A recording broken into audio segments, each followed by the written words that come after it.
I really wasn't planning on weighing in too heavily on this whole MrBeast drama that's blowing up, calling him demonic for his newest video about curing 1,000 people's blindness. Because I feel like the only people that are going super hard on this, making a big hoot and holler, calling it demonic, are people who are terminally online, like a Twitter prisoner, their soul trapped on the platform, forced to tweet 50,000 tweets a year, and pretty much find every possible thing to be upset about. I'm still just not convinced there's any real breathing sentient people that actually have these thoughts outside of Twitter. I think Twitter for some reason acts as like this exorcism to bring out the dumb demon within everyone. It's extremely easy to go on Twitter and say the stupidest shit imaginable and never register how dumb it is.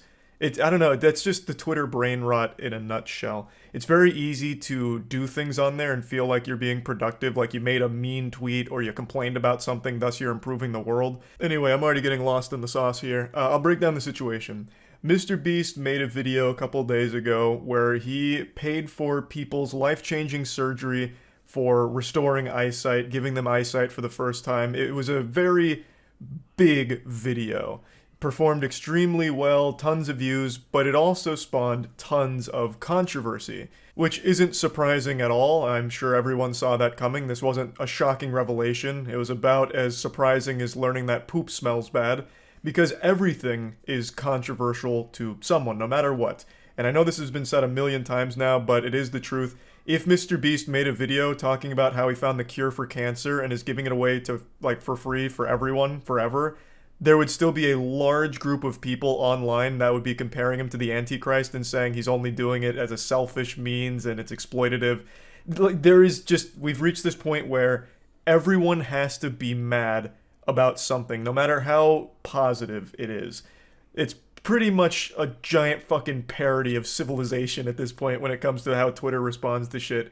But anyway, he makes this video, he pays for all of these surgeries, and he gets blasted on Twitter for it by a large group of people. I'll just go ahead and bring up probably the biggest tweet that people were talking about. It's this one that talks about it being demonic and not being able to explain why, which is always such a beautiful argument. This thing sucks, but don't ask me why, because I can't explain it. It just does, because everything sucks to me. Fuck everyone and fuck everything. Everything's negative. It's a really great point that they're making here, but anyway, this led to a large discussion and people debating, is it even a good thing what he's done here? So let me weigh in here. Here comes MrBeast's unpaid PR guy coming out. I think it's a good thing. I think there's a lot of good arguments to be made about the state of medical treatment like this. How 1,000 people could have had life-changing surgery if they were just born wealthier, or if they were a bit luckier with their financials. If they just had a good spawn in life, they could have been able to afford this life-changing treatment and been able to see. But it's been paywalled, and they couldn't afford it. And the only way they were able to get it is because MrBeast wanted to make a video out of it. That's a very real problem. But it's a problem MrBeast didn't create. He's not the supervillain puppet master behind the scenes making these treatments unaffordable. This is so weird to target him. It seems very misguided instead of going after the actual issue at the core of all of this. The gift of sight shouldn't be something that you have to fucking be lucky enough to afford. Treating vision like some kind of DLC paywall package is so fucking awful. A lot of people criticize this because he made a video out of it saying, well, you could have just done this on your own, which you could have, and I always agree that that's a very fine thing to point out. I've always agreed that doing good deeds in private is far more genuine and authentic than doing good deeds for the sake of public brownie points or reputational benefits. A YouTuber making a video, giving homeless people money for 12 hours challenge. Impossible. It's like, oh, that's kind of fucking weird. But I've also always maintained the stance of, yeah, the motivation may have been selfish, but those people did get money that is no doubt going to be helpful for them. So it's a good deed done by a less than good person. And the thing with MrBeast is, he does do a lot of great shit for his community in private. So when he does do these public displays of doing good things, I never get the impression that it's inauthentic or coming from a place of trying to, capitalize on the back of suffering or anything like that. Like, of course, you can obviously tell it grows his brand, so it is mutually beneficial. Him doing good deeds does also benefit him, maybe not financially, but in terms of like subscribers and all of that, it does help him. But both things can be true, that he could be genuinely wanting to help people while it also helping himself. But I feel like MrBeast, given his track record, has shown that he does these things to hopefully inspire others, and the money he makes from this content usually goes into other things that help other people, like MrBeast philanthropy, for example. So it's always fueling a greater good regardless. But something that is important to point out is that yes, it does grow his brand. He benefits from this. Even if it's not financially, he obviously is going to take a huge net loss on this because of the price of these surgeries. His brand does grow from it. But I ask, is that a bad thing? For so long, people have called for positive role models to be the people that are successful and popular.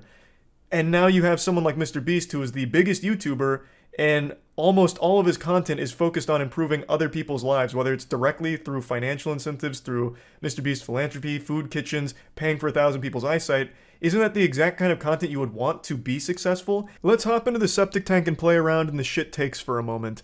Let's say MrBeast is truly rotten to the core and everything he does is driven for selfish gain, of growing his brand and all of that. No matter how you spin it, 1,000 people in this video just had their lives improved for the better. And let's say other selfishly driven assholes watch this video and they see the amazing amount of views on it. Well, they might do the same thing. 1,000 more people get their blindness cured by another YouTuber who wants a ton of views. Also, real quick, MrBeast didn't find the cure for blindness. It's not like he was digging in his backyard, found buried treasure, and it was just like this fucking panacea to cure blindness or anything like that. He is paying for surgery that currently exists. Just wanted to quickly clear that up real quick, just in case anyone keeps seeing these headlines and are convinced that Dr. Beast came in here and found some kind of wild blindness cure.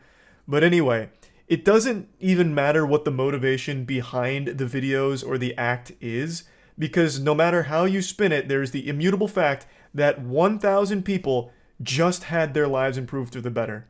Even if MrBeast is the result of a fusion dance between Darth Vader and Doctor Doom, it wouldn't change the fact that 1,000 real people just experienced a very real improvement in their life as a result of them making that video. Which in my opinion is a good thing, and I feel like most people should feel the same way. There's plenty to be mad about with the core problem here, which is these people should have already had access to this treatment without MrBeast needing to make a video on it. That I completely agree with. But that doesn't make me mad at MrBeast for doing it. That makes me upset at the system that's currently in place enforcing that. That is the issue, not what MrBeast has done. And I'm so fucking tired of hearing this term poverty tourism tossed around when talking about MrBeast. It just shows such a gross misunderstanding of what that even means. To try and slap that label on what MrBeast does is so fucking off the mark. The worms in your brain must be suffering from parasites. Like, there is so much wrong in your noodle to possibly even think for a second this could be considered poverty tourism. You know what is poverty tourism, and something that a lot of YouTubers have done and is exploitative, is the people that go to, like, when Phidias went to the poorest country in the world, and it's just showcasing, oh, look at how poor they are, and treating everyone there like props for his own video. That's poverty tourism, and I will fully agree that there are cases of people trying to emulate MrBeast, like the example I just used, Phidias, and just completely missing the mark and ending up making a video where it's just, hey, look at all these poor people. Wow, they're so poor. Can you believe they're that poor? Maybe we should do something? Like, that's an issue. Yeah, that content sucks. I don't support that. Fucking nobody supports that. When Phidias posted that video, he got dunked on by everyone on the internet. It's not something people like. But what MrBeast does, I think, is very far removed from poverty tourism. Now, there is one very legitimate complaint directly at MrBeast that I will agree with, and it's the thumbnail. The thumbnail is weird. I definitely think this is one of MrBeast's weirdest thumbnails here. It's like alarming, almost. Like, there's like 1,000 words told in this single picture here, and none of them make any sense. So yeah, I think the thumbnail is very odd. But yeah, thumbnail aside, I think what he's done is a good thing, obviously. And I don't really know how you can even justify through mental gymnastics why it's bad and why you hate him for it. It just doesn't really compute with me. What you're actually mad about is an issue he had nothing to do with. Again, I don't think people should have to rely on a YouTuber looking to make a big video in order to get life-changing surgery. That is the issue. It's not so much the YouTuber that pays for that surgery. That I think is just, no matter how you spin it, a good thing for the person. I'm really tired of people speaking on others' behalf, getting offended for other people that they're not involved with and they don't know. I've seen a lot of people attribute feelings to the 1,000 people in these videos saying, man, they must feel so used and exploited. They must feel so violated that Jimmy used them here for a viral video. Well, I'm going to make a counterpoint. What the fuck are you talking about? Do you know them? Huh? Was that you in the video? Your family member? Your friend? I doubt it. Highly doubt it. How are you going to speak for them? How are you going to be mad for them and try and tell everyone what they were likely experiencing? I would wager a guess they're experiencing a high level of happiness. I bet they were thrilled to have eyesight, would be my guess. So yeah, anyway, that's really my take on the whole situation. I think this drama is one of the sadder ones I've seen in quite some time, because I feel like this is just something most people should be celebrating. Like, hey, the biggest YouTuber is doing good things, as opposed to degenerate shit, like most people online. I think that's something to be happy about. There's 1,000 people whose lives have just been improved. I think that's a good thing. Like, I think that's a big thumbs up. There are issues you can talk about as a result of this, and there is a really good discussion to be had about, like, the actual core thing regarding the surgery and the cost of these kind of procedures. I think that's a good conversation to have, but I don't know why it comes back to MrBeast being a bad guy for paying for the surgery. So yeah, I just wanted to talk about that. That's about it. See ya. One of the largest streamers on the planet just caught a permaban from Twitch. Adin Ross. I'm sure this is a name you've heard of by now. He's absolutely blown up over the last couple years, and last night he got banned again. This is far from his first rodeo. He's actually a veteran in this field. He's gluttonous when it comes to Twitch bans. He's eaten those puppies like muffins out of the oven. This is his 8th ban, and by far his most severe. As of right now, it seems like this is a permanent ban from the platform, and just like the mystery of why I'm so short, the reason for it is unknown as of this moment. However, a lot of people, including myself, have been speculating as to what the cause could have been. Recently, there's been this unholy floodgate, like a dam that's broken in the mind of Adin Ross's brain, that's led to him making the worst decisions imaginable over the last couple months. So you might not be familiar with Adin Ross Twitch streams, but you've probably heard his name because this goofy goober streamed the Super Bowl on Kick. He just streamed the entire Super Bowl, watching it without permission from the NFL. It's not like he had some kind of like back alley handshake deal with Fox or the NFL to rebroadcast it. I'm pretty sure Adin Ross can't even spell the word license, so he didn't have the rights to restream that shit, but he just still fucking went hog wild with it. Now, nothing has come from it yet. I don't know if anything will. As I understand it, in cases like this, the lawsuits take a couple months before they start to actually form. So if they do decide to pursue action, it probably wouldn't have happened now anyway. It'd still be a couple months out. That's if they even decide to. Then there's no telling if they will.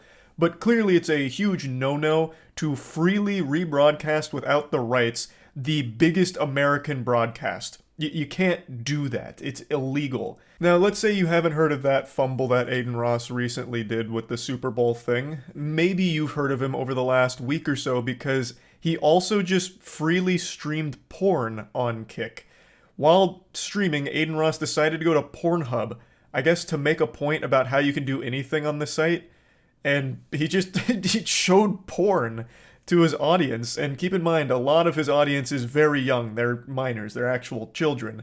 Now, he's not going to face like a felony charge from this that I've seen a lot of people say he might, because in the stream title, I believe he had 18 plus there, which I guess is a legal safety net for him to fall back on. But everyone knows Adin Ross viewers are skewed very, very young. So it's still a very fucking creepy and weird thing to do, especially with that audience and on stream. Now, what makes this really interesting is how hypocritical it is, because Adin Ross has recently come out very hard against porn. He's taken up the Master Shield and he's blocking anything sexual. he's made these very huge statements about how porn will ruin your life and addiction to porn is going to send you straight to hell and it's going to make everything in your life miserable. And he's not wrong. Addiction in any form is life ruining. Porn addiction is a super insidious one that absolutely does ruin lives. But he's taken this stance of porn is the devil. It's the ultimate evil.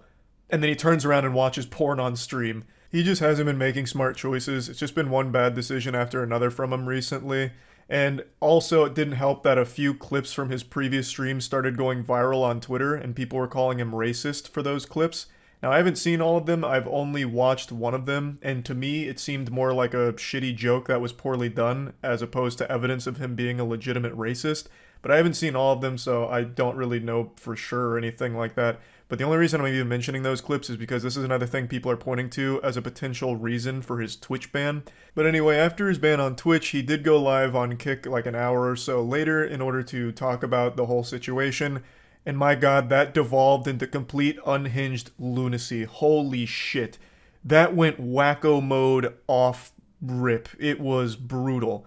He went from like talking about the general situation immediately into trying to bring on actual Nazis. And I don't use that fucking word lightly. I hate that the word Nazi has become so meaningless and watered down. Literally everyone gets called a Nazi now if it's even a slight disagreement on even a trivial opinion. When I say Nazi, I mean an actual neo-Nazi, a self-proclaimed Nazi. Adin Ross wanted to bring on to stream to learn from, I guess, or interview. Super weird idea. He was on some goofy shit. He even asked Trainwrecks if men can get raped, and then made it seem like he doesn't think that's possible. Like, that whole concept of a man can also be the victim of rape. Like, that was lost on him. Like, it didn't compute in his mind. So just keep your eye there. You know what I'm saying? Keep your eye on everything. I have a question. Can guys get raped? Yes. Guys can get raped? Yes. Can you give me an example?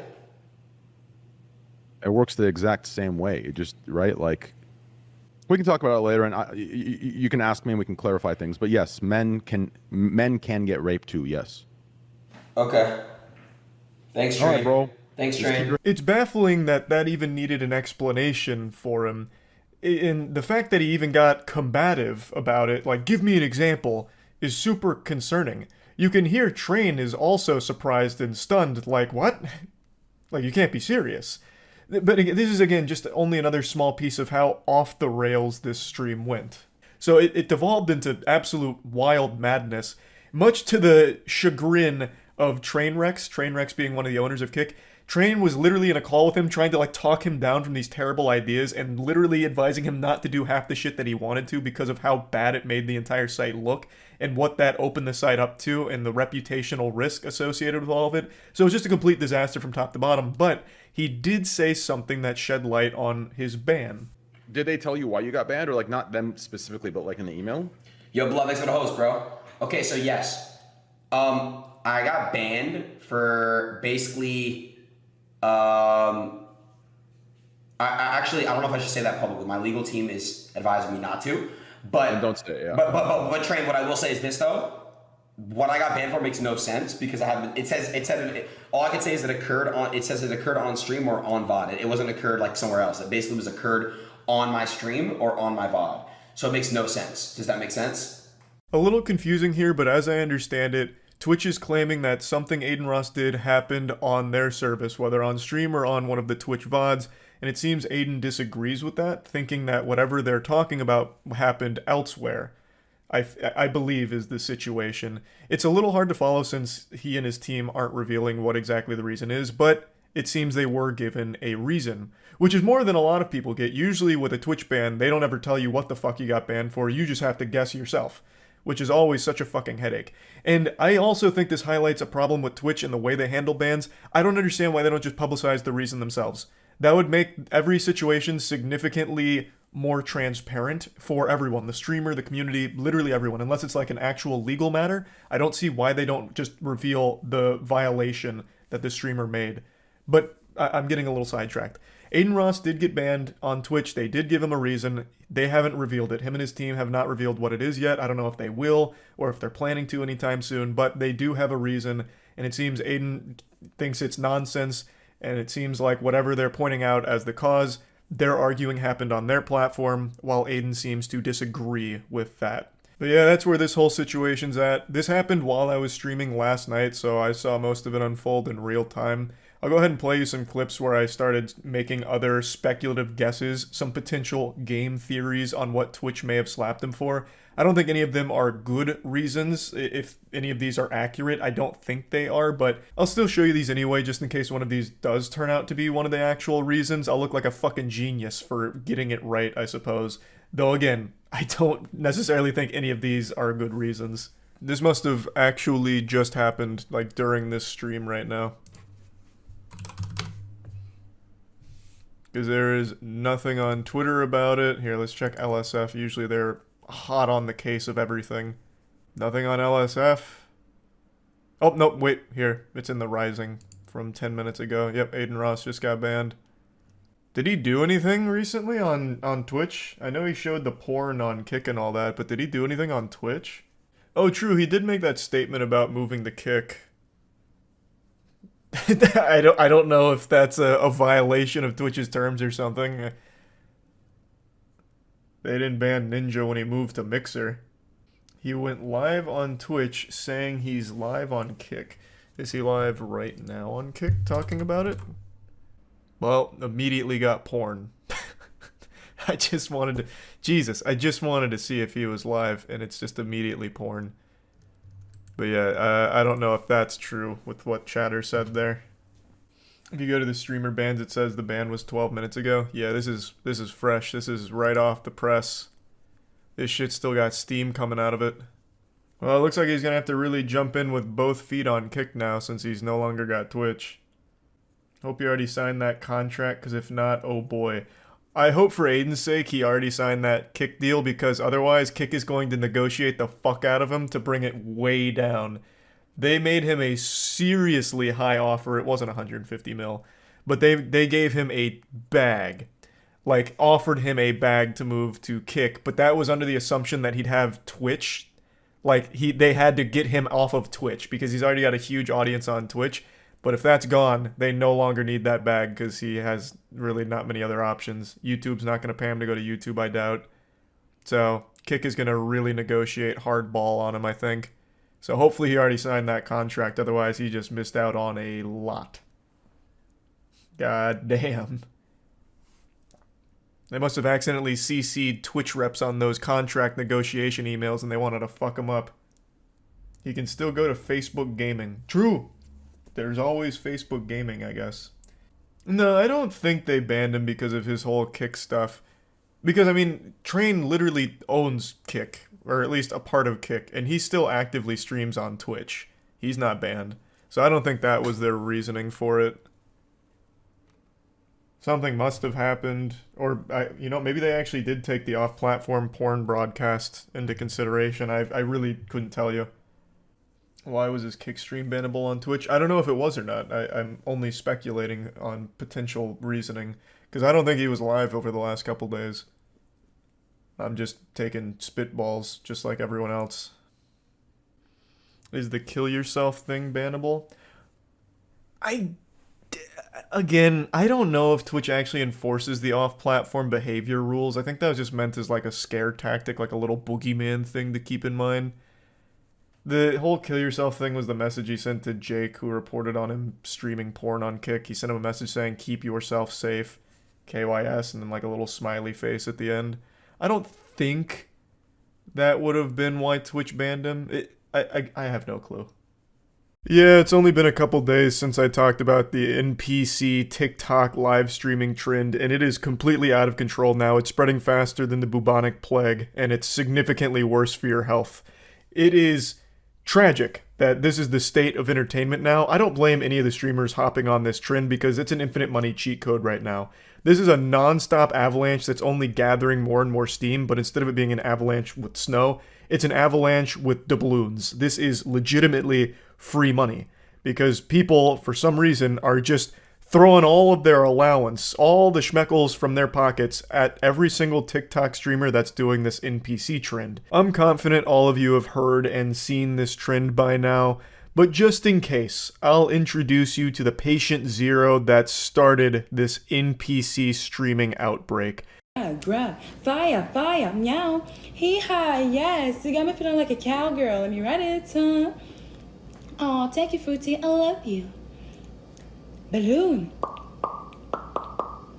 That was good. Coconut. Hee ha, yes. You got me feeling like a cowgirl. Let me grab. This is Pinky Doll, and with the rate at which she's growing from this trend, she'll end up being more well-known than the Bible at this point. She has exploded from this. 50,000 viewers during her most recent NPC stream, and apparently, according to reports, eyewitness accounts, she went for 5 hours of doing that nonstop.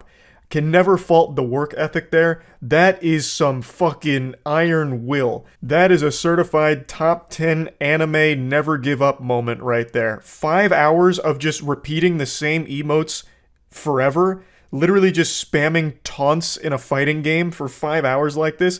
That's not easy. That's beyond mind-rotting. But that's where the money's at right now. She has blasted a new market wide open here with weirdos that want to watch NPC streams forever.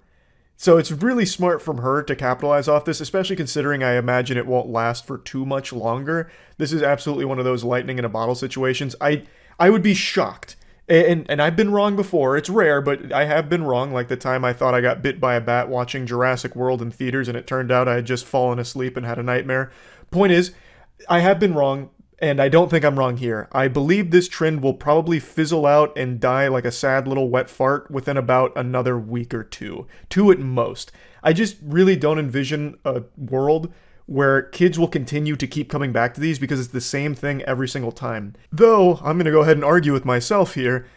On the flip side of that coin, kids do just endlessly loop Finger Family videos and Elsa making out with Spider-Man shit and you know, Crazy Shark or whatever his name is. Left Shark, I think is what it is. Baby Shark.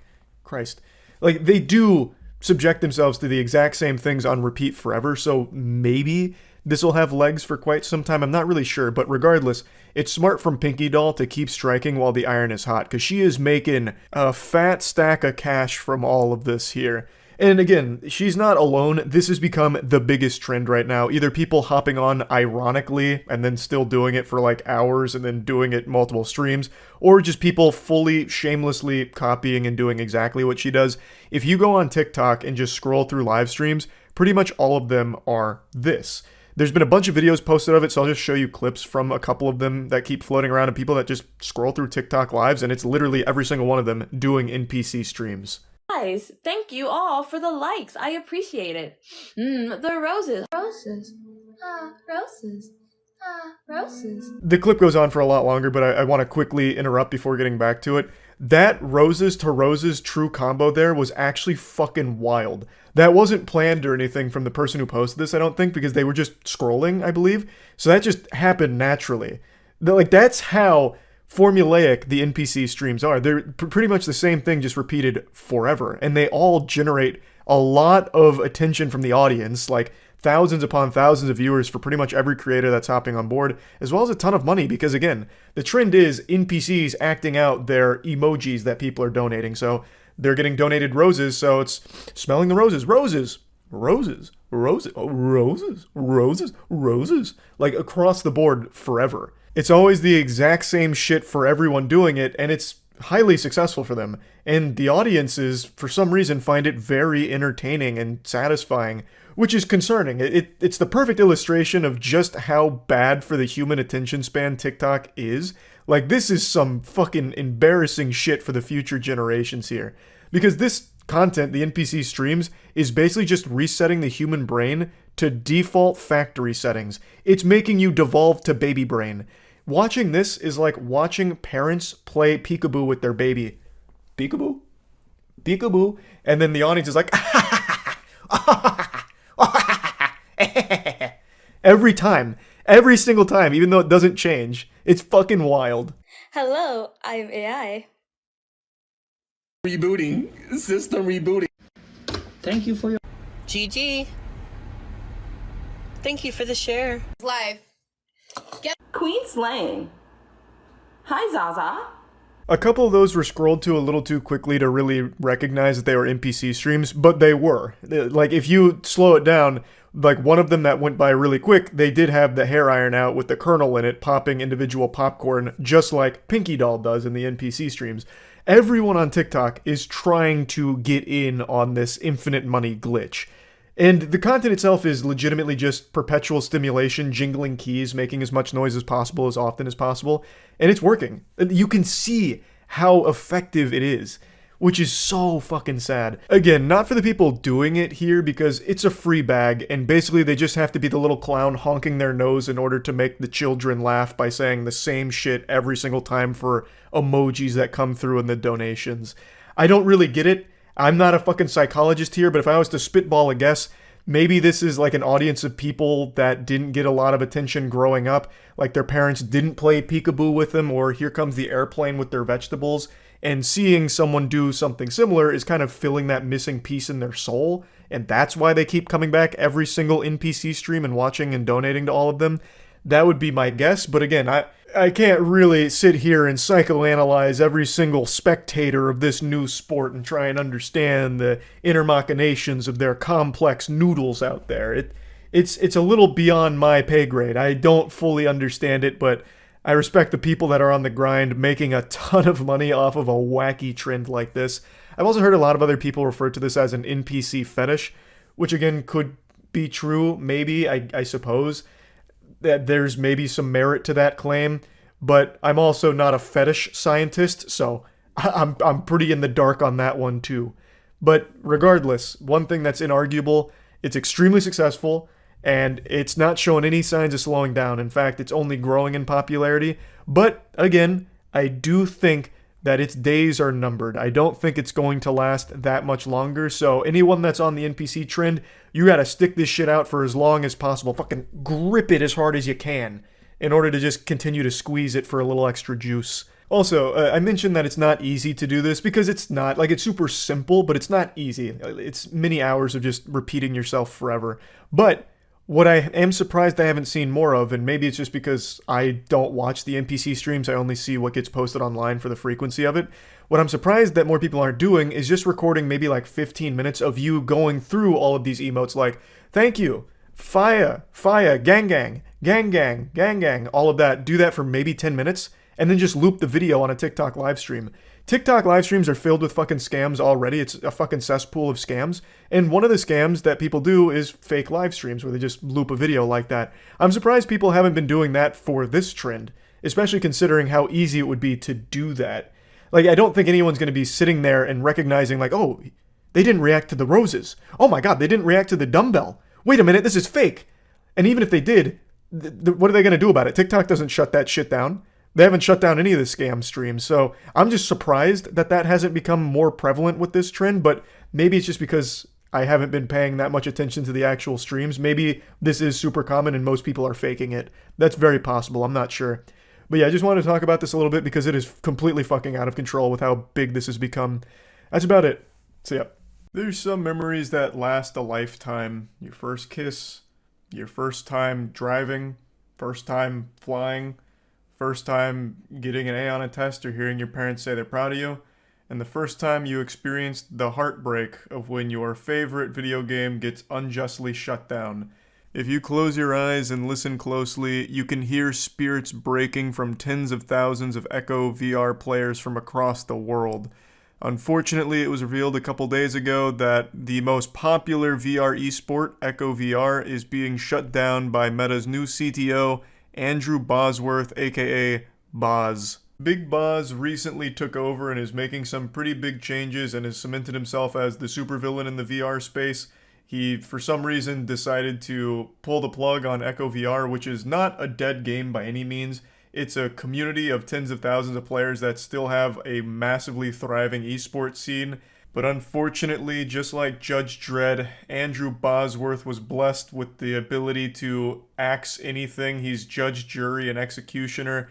So Echo VR was no longer allowed to fly under the new Boz laws. His reasoning is that the community is too tiny, saying that it had fallen into the low 10,000s, which if any of you play games know that that's not really a dead game status for what is essentially a 3-year-old game that doesn't see a ton of updates in the first place.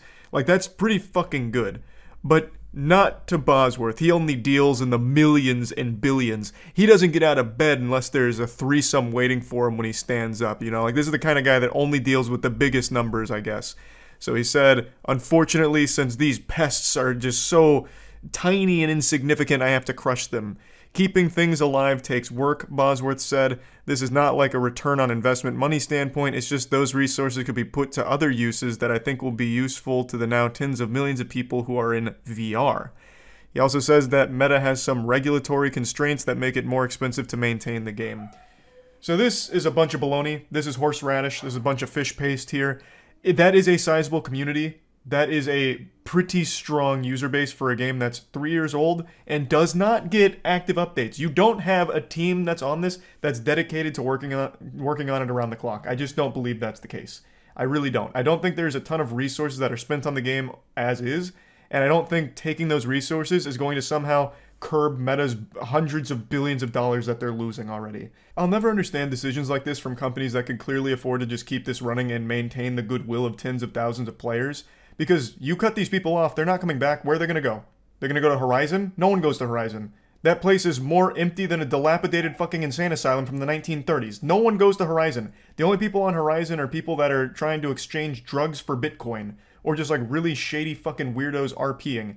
So these players are not going to Horizon, and it's not like you have a ton of other products to offer them. They're just not coming back. They were there mostly for Echo VR, I imagine. And now you've made them hate you. So you've lost them. I feel like the goodwill of them is more lucrative long-term than the 4 or 5 developers that you may have been able to take off of Echo VR and put on your ad space, your mobile game ad functionality, or whatever the fuck you're going to use them for. It's a stupid decision. And they go very hard here. They are absolutely making sure the shit stays buried and dead. Like, they are putting it in the casket and sending it straight to the goddamn core of the earth. They're sending it right to fucking hell. Echo VR will never see the light of day if it goes Boz's way. The Boz went on to put his dick in his mouth one more time. He said, I will add one more thing on this. I know people are really focused on it understandably, which is that we looked at if we can open source it, and the answer is basically no. It's very deeply entangled with a bunch of our systems, and there's no. It'd be even less cost effective to do that. Can we spin it out or sell it? No, because we want the Ready at Dawn team to be continued to be focused on these other projects that we're excited about that I think are going to have a bigger impact on a bigger number of people on driving more adoption. I don't know if he realizes how big of an asshole he sounds like every time he opens his mouth. Everything that comes out is all about numbers. You guys are small, so you guys suck, which is why we're abandoning you out in the cold. Fuck you. Find your own way home. Like, it's fucking silly. If the game was truly dead, like it was a really small community, then I'd understand it. Like, that makes sense, most people would understand it. But the game's doing, like, really well. They have, like, 3 other LAN events this year that have, like, $200,000 in prizing. Like, it's not a dead game. It's really not. They could have, like, just, you know, if they want to focus on other big projects for the Ready at Dawn team, you could just keep the game as is and then have them still work on the other shit. The game is not seeing a ton of updates, and it hasn't in, like, 3 years. So if you just kept it the same, just keep it running, just keep the fucking lights on, like that's the bare minimum, people would probably still be fine with that. And then they could focus on whatever other bigger projects you think are going to entice a bigger number of players to come to the fucking metaverse and, you know, the Oculus, whatever. I just don't see why you couldn't have your cake and eat it too here. It just seemed like a really simple move. He even admits openly that the previous CTO, John Carmack, wouldn't have shut down the game. And do you know why? Because he's a guy who fucking gets it. He's not perfect, no one is, but he at least understands basic shit like this. Whereas Boz doesn't, because you know what Boz is? He's an ad guy. Before he was the CTO of this shit, he was just an ad guy. All he did was fucking ads. There's a great video that's made by a channel called Thrill Seeker that I'd like to show you some clips of. He covers this whole thing in depth, so I highly recommend it. I'll put a link to the description. I'll put a link to the video in the description. But I just want to show you a little bit more here about the situation because it's kind of interesting. Oh, did Thrill Seeker make a whole video on the Echo VR thing? Yeah, I know the situation. Meta shut them down. Why is this happening? Why kill a game with tens of thousands of active users? And is this really how Meta is going to operate? Because that's just Facebook in a nutshell, baby. That's just Meta in a nutshell, baby.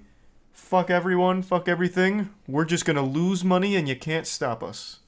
pretty easy to see exactly why. Swapping chief technology officers of a future technology company, even if Carmack wasn't full-time, is almost like a company brain transplant. On one hand, Yep. Carmack comes from a pretty Which is one of the big problems that Halo Infinite faced, because they kept losing some upper level, like, senior project leads. So every time they got replaced, the whole vision started to change, and everything kept getting muddier and muddier and muddier, and then you get the absolute fucking mess that Halo Infinite became. That's why making those kind of massive swaps in the middle of projects is always a fucking disaster.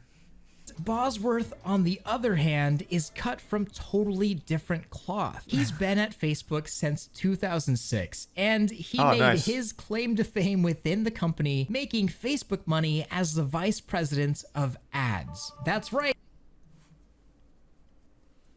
Hey, what a great fit for gaming. That sounds amazing. Let's take the vice president of ads and put him on the gaming space. That's just a seamless fit. Fuck yeah. That's the Boz, baby. Why the hell would he be put on the gaming space? What do you mean? Gaming is a multi-billion-dollar industry. Taking a guy who's all about just making money off like ads and shit, trying to monetize the gaming space, 100%. That's why they put him there. Plus, Meta lost like fucking, Jesus, what was it, like hundreds of billions of dollars or something in valuation over the last year? They're desperate. So they're gonna sick the Boz on the metaverse, on the gaming space. We had a gaming legend, and now we have the legend of advertisements in charge of VR. And as But look how cool he hilarious is. and sick as that is, So what happened here? It just dwindled. You know, the user base is small. It's loyal as all get out, but it's small. It's measured in, you know, the low 10,000s. Those resources could be put to other uses that I think will be useful to the now tens of millions of people who are in VR. And at some point, you have to make those choices. so The tens of millions of people in VR, I can assure you, are not in the metaverse. Brother, that place is barren and empty. That place is like every 16-year-old outcast's birthday party. There is nobody in there. So yeah, there is a lot of VR users these days, and I'll tell you where they're not. The fucking metaverse. They're on like Gorilla Tag and shit like that. Yeah, I know, him calling 10K small obviously just shows how delusional he is when it comes to like player-based numbers, because this is an ad space guy. 10,000 people is nothing to him. When he's working with like Facebook mobile ads and shit, that is barely a blip on the radar. That is a completely meaningless number to him. So he can't really separate that number in the ad space to the gaming space. Because the 10K, and I think it was, I imagine it was more than 10K, but even just a 10K user base on a multiplayer VR game is pretty fucking good. That's a strong community. But I do need to think about return on investment. And I'm not talking about money back to Meta. I'm not talking about trying to make money. I'm talking. That's good, because Meta doesn't make money. And you know who's not going to solve that problem? Goofball Boz. So I'm glad that's not on the priority list, because that shit is not happening. Talking about the return on the human capital, the people that could be doing something that's going to affect millions of people, but instead they're trying to keep something alive that affects 10,000s of people. I love how deeply it affected those people, but I just got to make those calls. It's part of my job. His job is legitimately to be hated. This guy has done nothing that people appreciate except for soulless corporate suits. This guy is a fucking chronic loser. He is an ad space guru. He pumps ads to kids on Facebook and now shuts down games that people like. This guy's entire position is to just be disliked. To be an unlikable heel. What a fate. What a fucking fate. Corpo slime. I mean, pretty fucking much, man. But beyond cosmetic paid DLC, the game hasn't really been updated at all since it came to the Quest 3 years ago. And half the game, I didn't know it was in my that old. opinion, the better half of the game, Echo Combat, just never came to the Quest at all. It's stuck on PC for no reason. And at this point, it's honestly impressive that Echo still has a community as large as it does at all. But Wait, so is Echo... Did they still have a component elsewhere off of the... Boz domain? Oh, because they haven't taken it down yet. Oh, okay. I'm talking about when they take it down. are they affecting the one that is outside of the Quest? Like, are they taking the one that is on PC? Does the whole thing come down? Like, the PC one comes down too? Yeah, because they're shutting off all the servers. Got it. Okay. Some people really don't care, and they'll just bend over and take it from any corporation that'll give it to them. But really, why do I even care? It's just a game. I will say, though, as far as corporations go, I think Meta has the least amount of meat swallowers in the world. Everyone from every walk of Earth hates Facebook, and Facebook is a company. Like, no matter where you are in the world or with your beliefs, everyone equally fucking hates it. I don't see many people ever defending it. I see some metaverse brainwashed people, but those are very small in number. Echo VR has need everyone's help to save Echo VR. It has 3 to 4 yearly LAN events and multiple esports leagues. Has a dedicated user base, putting money into making it the biggest VR esport. Yeah, so when this story broke, I kept seeing it touted as like the biggest VR esport. I don't really keep up with the VR scene much, so I wasn't very familiar, but I still think that's pretty cool. Hope someone sets up their own servers for this. Yeah, I'm going to tell you right now, that's going to be unlikely, especially with a company like Meta, and especially with a soulless weirdo like Boz. If someone tried to set up like their own private server, like if they tried to do what City of Heroes did, for example, I feel like Meta is the company that would 100% come after them legally. So I think there's a 0% chance of that happening. So once it goes down, it'll stay down. There's definitely still a fighting chance to save Echo. So does Thrillseeker do a call to action here? Because I don't really know how you save it beyond making a big stink online. And normally I'd say that does have a chance, but with Meta, I just don't think they give a fuck. I really don't. Someone out there has created a functional mod loader for Echo VR called the Vega mod loader. This has been used specifically in the past for professional Echo tournaments, mainly to change the server to play in a LAN environment. And those are kind of crazy also setup some here. Other adjustments with the Vega patch. The community is going to eventually reverse engineer the servers, whether that takes months or years to do, which it could take years. They're going to do it. So if they're they absolutely can do it. Like they absolutely could do that, and what would happen is Meta would sue them. It'd be a cease and desist if they keep going. That is exactly what happened initially with City of Heroes, and they ended up running private servers in secrecy for like 8 years, which was in a very big legal gray area. What are you doing, Io? Why are you trying to eat the trash can? I really do hope that they don't do that, because there's absolutely no harm in having the private servers. It doesn't hurt Meta's bottom line. Or what are you doing? What is going on over there? It does nothing to Meta's bottom line. It does nothing to their company. It is completely a victimless thing to just have private servers of Echo VR persist. But these companies are fucking cutthroat, and I feel like Meta is definitely going to be one of the worst ones for it. And I gotta say, I am so excited to go work on some hardware videos now that aren't so loaded. But I also hope that you guys got to see a little bit behind what's going on at Meta right now. Hey, I got more reasons to hate Meta. They're just a company making VR stuff, love that. and they're doing a lot for the industry. Let me know what you thought below. Much love. Roll out. That was good. That was an extremely informative look at exactly what was going on. I had a baseline understanding of what was happening, but this was a lot deeper into it. So now I have an antagonist. To play with, thermal space to play. Boz. No one likes Twitter. Twitter is trash. We all know this. It's not a hot take, and it's not exactly brave. No one's gonna sit there and like applaud me like, hey, Charlie's really finally saying what everyone else is too afraid to say. No. Everyone knows Twitter is probably the worst social media platform to ever exist. The more you engage with Twitter, the more likely you are to throw yourself into an oncoming train. But just like everyone else, I become a little zombie and check Twitter every now and then just to scroll through and see what's going on in the world and the people around me, what's going on with all of them. Twitter's a lot like my asshole. It's stinky and full of shit, but I can't help but play with it sometimes. And this morning I got up and I checked Twitter, and something just immediately made my day worse for having read it. Twitter is the real-life equivalent of the chapter black tape from Yu Yu Hakusho. This is an obscure, turbo weeb shit reference. But in Yu Yu Hakusho, there's something called the Chapter Black Tape, which is just a collection of all of humanity's most horrifying moments. Just this phase montage of like war crimes and horrible, horrible shit.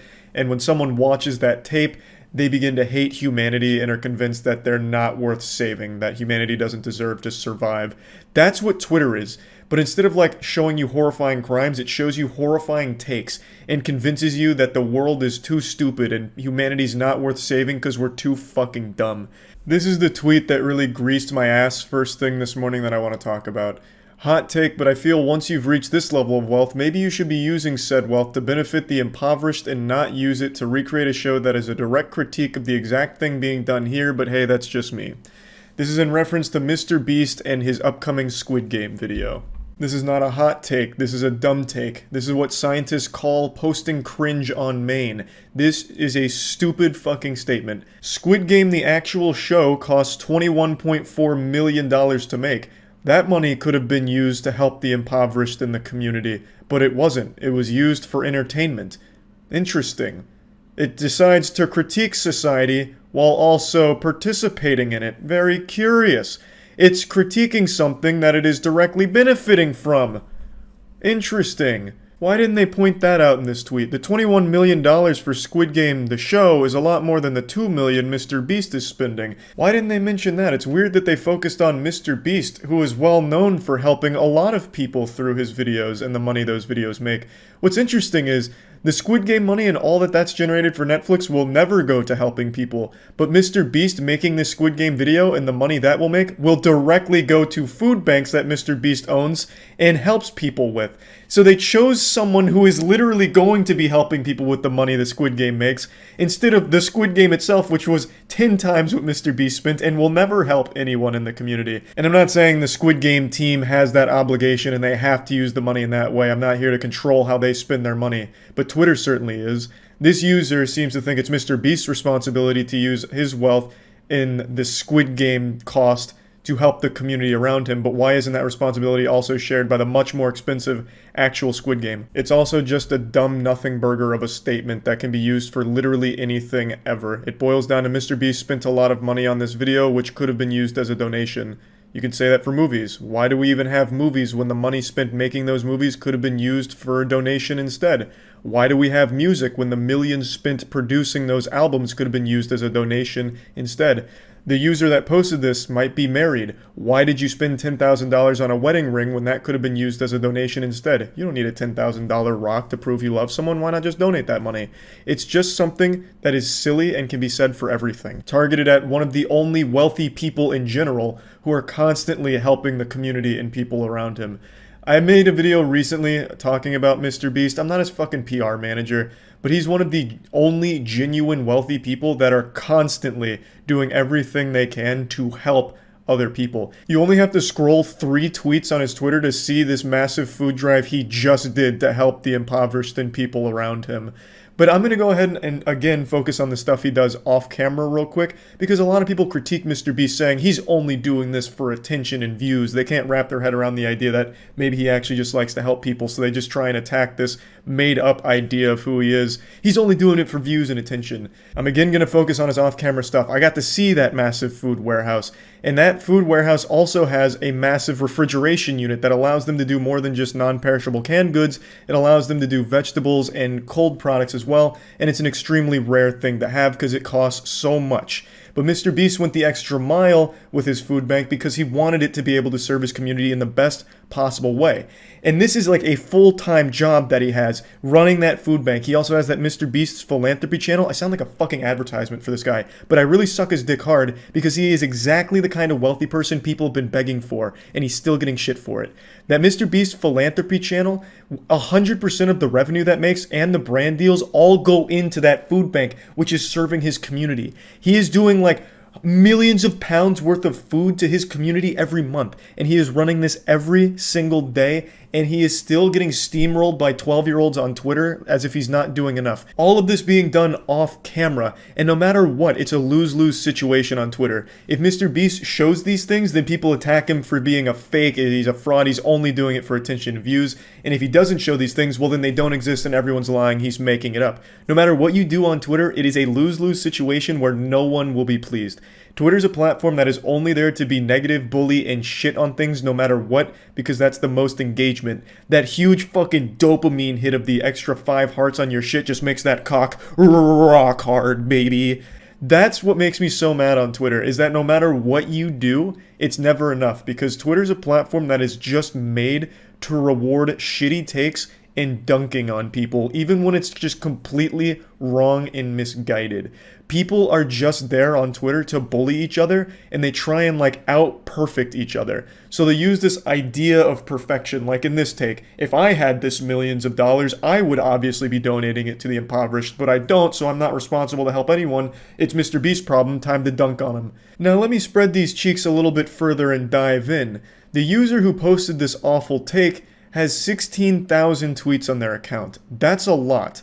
I have like 300 hours total on Twitter scrolling, and I only have 2,500 tweets. So let's just go ahead and be really generous and say they have doubled the amount of time I've spent on Twitter.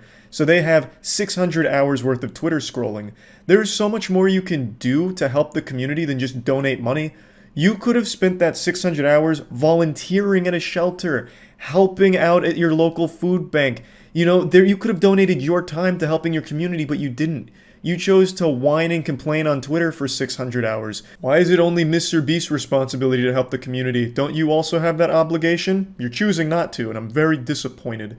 You're taking this road, and it's not just this person. I'm singling them out because this is the tweet that really, it tilted me a bit. It had me fucking inting down mid lane. Like, it was actually pretty upsetting to read. Everyone wants a wealthy person who's extremely generous to the community and doing things to help the community. And we have that with MrBeast, and he is still getting shit for it. Blows my mind. But anyway, this user is not the only one that thinks this way. They all cast this facade that they are perfect. And if they were only rich, they would save humanity. But the thing is, they're not doing anything currently to show that. This user, who is getting upset at MrBeast for not doing enough, is also doing nothing. Even though there is so much more they can do than just donating money. Like I said, there is so much you can do that isn't just financial to help the community, and they're not doing it. So why the fuck are they gonna get mad at MrBeast, who is doing both time and money constantly for the community? He is not just blindly throwing money at charities that do nothing. He is making his own organizations that are extremely efficient at it. Like, what more could you possibly want? He is doing it full time, off camera, because he is genuinely just trying to help people.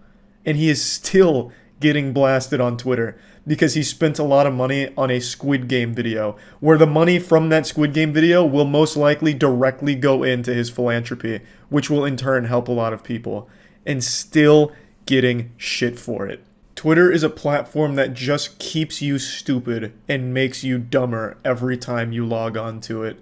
Everything has to be negative, even when it's like a genuinely positive situation, for no fucking reason other than just some cheap engagement and internet updoots. This was a horrible take, and so many people retweeted it, commented on it like, yes, preach, this is what I've been saying. Just donate the money instead of make a video out of it. Come on. Like, it doesn't make any sense. They could say that for everything. Instead of making movies, why not just donate all the money that the movies would have cost? There's a pretty big brain idea. Why not just do that? Why don't musical artists just donate all of the money their concerts make to charitable organizations instead of spending money on terrible art to put in their home? That's a genuinely good question. The art that they buy is terrible. You might as well just get rid of that money instead of spend it on fucking Damien Hirst pieces. Point is, it's a stupid take. Like, this was a dumb tweet that a lot of people agree with, and I see this kind of thing all the time. And it's especially silly when it targets someone who is actually doing all of the things Twitter wishes people would do. MrBeast does everything that Twitter wants other rich people to do, and it's still not good enough for them. So yeah, I just wanted to talk about this because Twitter is and always will be and always has been an absolute dog shit platform. That's about it. So yeah. Here's a wacky story that got brought to me by Matt's wife, who asked Matt if I had heard about Poopgate. I guess there's an assumption among my friends that if there's anything feces related going on in the world, I'm the preeminent expert who has infinite wisdom on the subject. But in this case, the answer was a resounding no. I knew nothing about Poopgate. So she gave Matt all of the intel and all of the lore, which has now made it across my desk, shared with me now. And it is a fascinating and foul tale. So, at a Noah Khan concert, there was a shitting incident. And the video showcasing the defecation situation, aftermath, the crime scene, and all the forensic evidence with the human excrement smeared and smudged on the floor has really blown up online here. This has become like the Super Bowl Janet Jackson moment of the 2020s here. It's become a huge phenomenon, so much so that Noah Khan himself has even put out a statement urging fans to not do that again. His PSA reads, "If you have to poop at a show, please, dear God, just go to the bathroom, LMAO. I've pooped my pants as much as the next 29-year-old, but you guys gotta understand, there's a venue worker out there with a 1,000-yard stare after dealing with that." True. That venue worker, he's been through the ringer now. It's some trauma that he's gone through. And he's approaching it pretty lightheartedly, but it does make me a bit curious. How many times have you pooped your pants, Noah? I'd be very interested in hearing those stories, because for me, it's like 2.5. The half is that recent time at the Deftones concert where I browned them just slightly after soldiering through for a long time with the Hershey squirts. But I'm curious his tales now that he could share here. So here's the splash zone. You can see there's a couple nuggets of shit there that have been kind of kicked around on the floor. I had to mute the audio because of DMCA. The person filming says, "What the fuck?" Pretty normal reaction to seeing shit out of its natural habitat of the toilet. It's not where you'd expect it to be, and it's certainly not where you'd want it to be at the concert that you're supposed to be having fun at.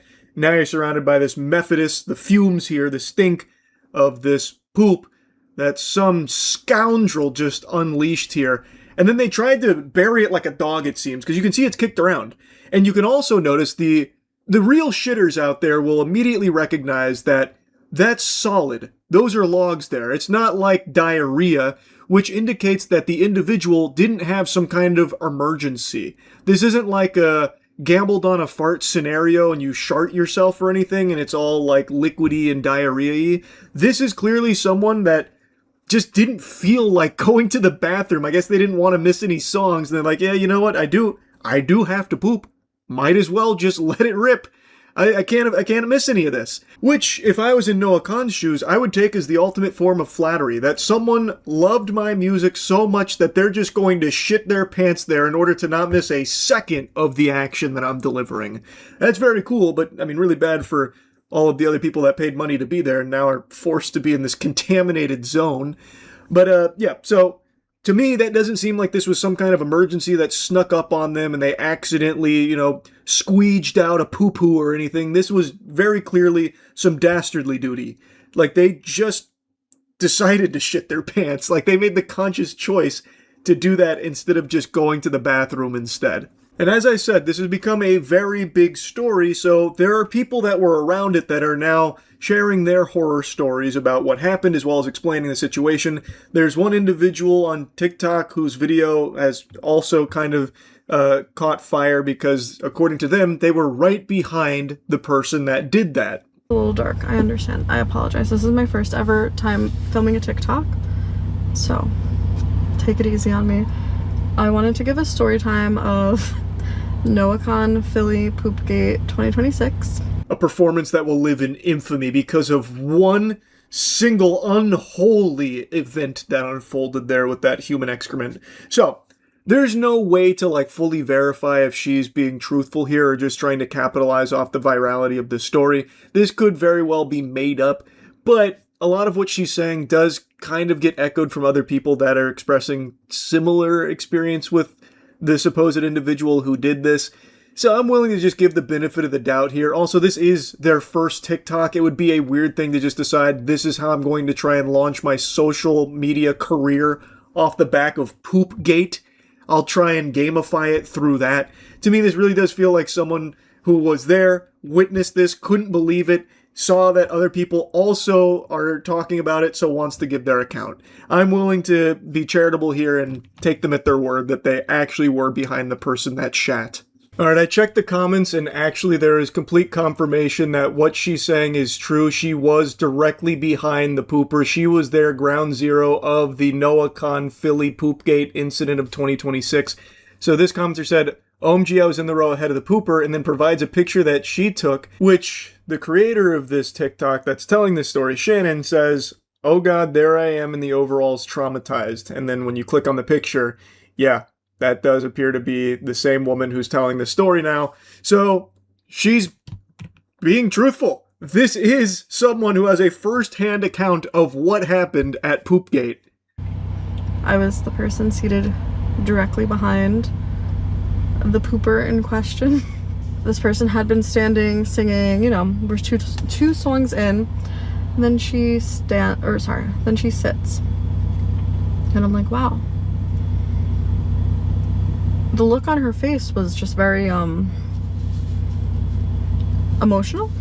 We've all been there with the bubble guts. You do get distressed, even emotional. I've shed tears before, I'm sure we all have.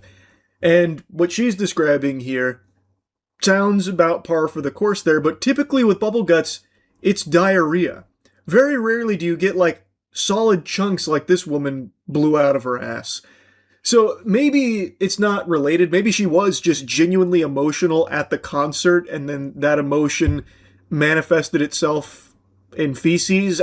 I don't really know. But, like, I just feel if it was truly, like, a bubble guts emergency, it wouldn't have looked like that. And then she reaches behind her, begins to shake out the shorts. I'm reliving the horror like I went to war. I can't stop thinking about it. Two shits fall out of her ass onto the floor right in front of me. And then she tries to kick them under the seat in front of her. And it's smearing everywhere. It's all over her shoe. It's all over, like, the whole floor. And then she proceeds to continue to watch the concert. And I'm like, what do I fucking do? There's human shit on the floor right in front of me. A predicament you never want to find yourself in the middle of. It is confusing. It's alarming. It's no fun. It's not good stuff there. So yeah, apparently she stood back up. She shook her shorts and two pieces of shit fell out from there. She delivered some gifts that no one was asking for, and she tried to hide the evidence by, I guess, like, soccer ball kicking it away, like maybe to frame somebody else. Like, look at this guy! He just took a shit! Look at his feet! Or something like that. I don't really know what the plan was. Because, like, at the venue you can see, even if she did successfully, like, punt the poop away, it's still all very visible in plain sight. It's just so disgusting. What a gross person. Like, I can't even fathom. Like, if it was an emergency, like something that they couldn't help, or, like maybe they had some kind of bowel issue or something, that's one thing. But this just feels like they didn't want to miss any songs to go to the bathroom, so fuck everyone else. They're just gonna poop. I guess I'll go to security, So I go to the security guard and I'm just like, hey. And they were very, like, in the middle of an intense conversation. So they're kind of annoyed that I'm interrupting, but I was like, someone chat. And he was like, you've got to be kidding me. And I'm like, no, I am not. Unfortunately, someone took a human shit on the floor. It smelled the entire time. And then they went up to her and they were like, hey, can you go to... And she was like, I know! And then she left and never came back. So she alerted security to what happened there. They went up and had a conversation with her where apparently she, yelled, I know, back to them. And then wasn't seen again. I guess Fee-Fi Fo-Fummed her way to the bathroom and apparently wasn't seen again. didn't return back to the spot there, the scene of the crime. I don't know if that's because it was like embarrassment, like just decided, you know what, that's a wrap for tonight. That's curtains for tonight. We'll call it there. Or if she got kicked out by the venue for doing that. That's also very possible as well.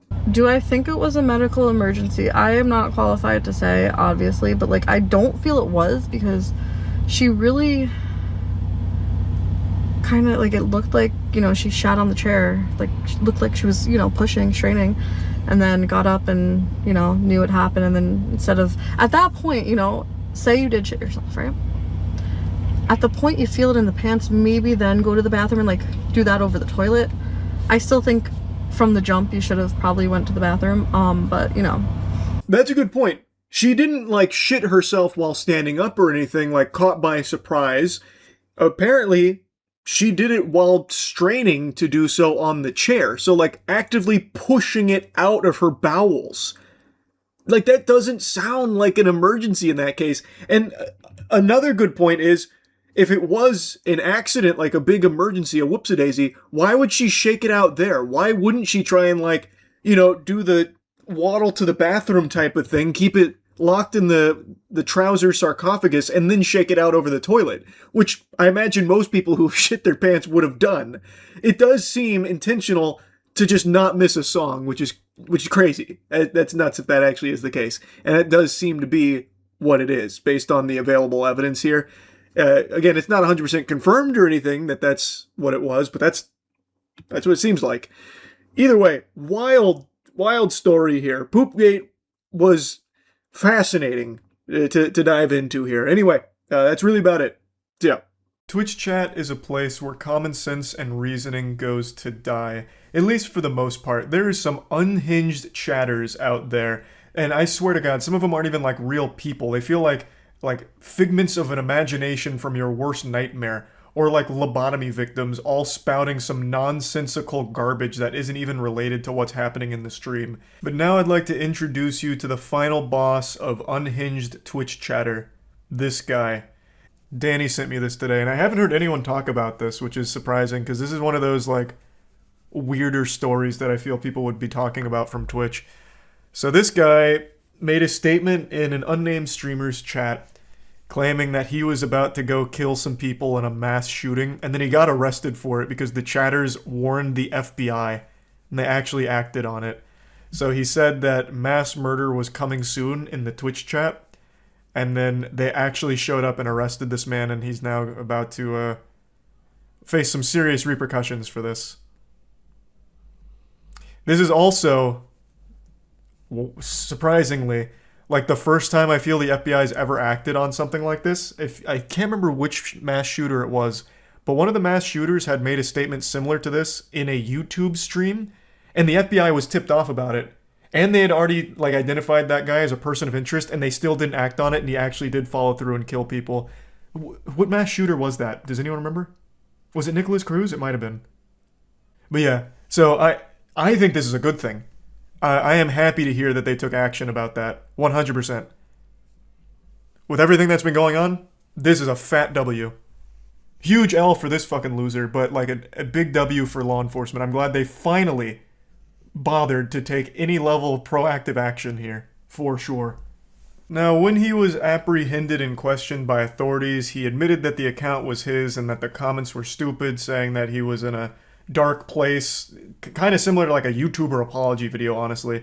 He was saying like he was depressed, intoxicated, and he was recently going through a loss in the family, so he made those comments, which isn't a justification at all for what he said. Like, it's sad to hear that he was going through such tough shit, but that doesn't at all excuse these kind of threats. And I do consider these threats now. This isn't just like nonsensical hoopla tossed out there. I no longer view it as it's just a prank, bro. It's just me goofing around being a little silly, threatening some mass murder. When there have been so many mass shootings, and like I mentioned in the stream, one case just like this where someone made a very similar threat and then followed through on it shortly thereafter.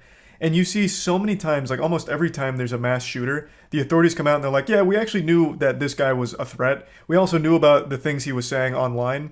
We actually even had him in our custody for a little while. We gave him a fist bump and told him, like, you know, it's all good now. We looked into your eyes, into the windows of your soul, and we decided you probably won't do it. And then he did it. So we were kind of shocked and almost betrayed that he did it. But yeah, we knew like all of these details.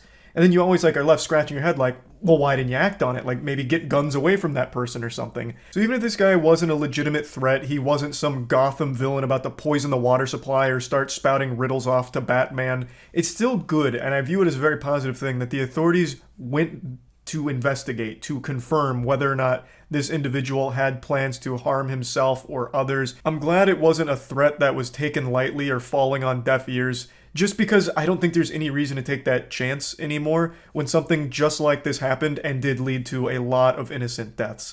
So I do think this is a good thing, but I have seen a lot of people making the slippery slope argument about, well, if everyone's chats are being policed and you can be arrested for things you say anonymously in a chat room, that could lead to a lot of other things where people are getting punished for really minor offenses. And I can kind of see where that stance is coming from, that perspective, because, for example, eRob, who is a Twitch streamer, nay, that's doing him a disservice. He's more than a streamer, he's a goddamn icon. eRob made a joke with one of his viewers in his offline Twitch chat about beating him up at TwitchCon. It was just a threat made in jest between two people that knew each other, and eRob got reported for it in the offline chat, and Twitch banned him for a whole month because of that threat, even though it was just a joke. And they didn't fall back on the ban. He spent the entire time in the slammer, in purgatory, unable to stream, all because he made that joke that was taken to the principal's office by the hall monitor, and he was unjustly disciplined for it. So I can see why people would then take this situation, where this man was arrested after his threats, and blow it up to a bigger scale, where if this is more commonplace, who's to say authorities won't start just striking people down for really small things without looking at like the bigger context or even bothering to see if they were joking or whatever. Like I do kind of understand where that's coming from, but I still think at the end of the day, it'd be very dangerous and stupid to ignore threats like this guy was making. Multiple threats about mass murder coming soon, killing 20 people, shit like that. He made himself sound like he was just gonna be fucking piling up corpses in the street. Like that is something that I don't think should be taken lightly and shouldn't be ignored.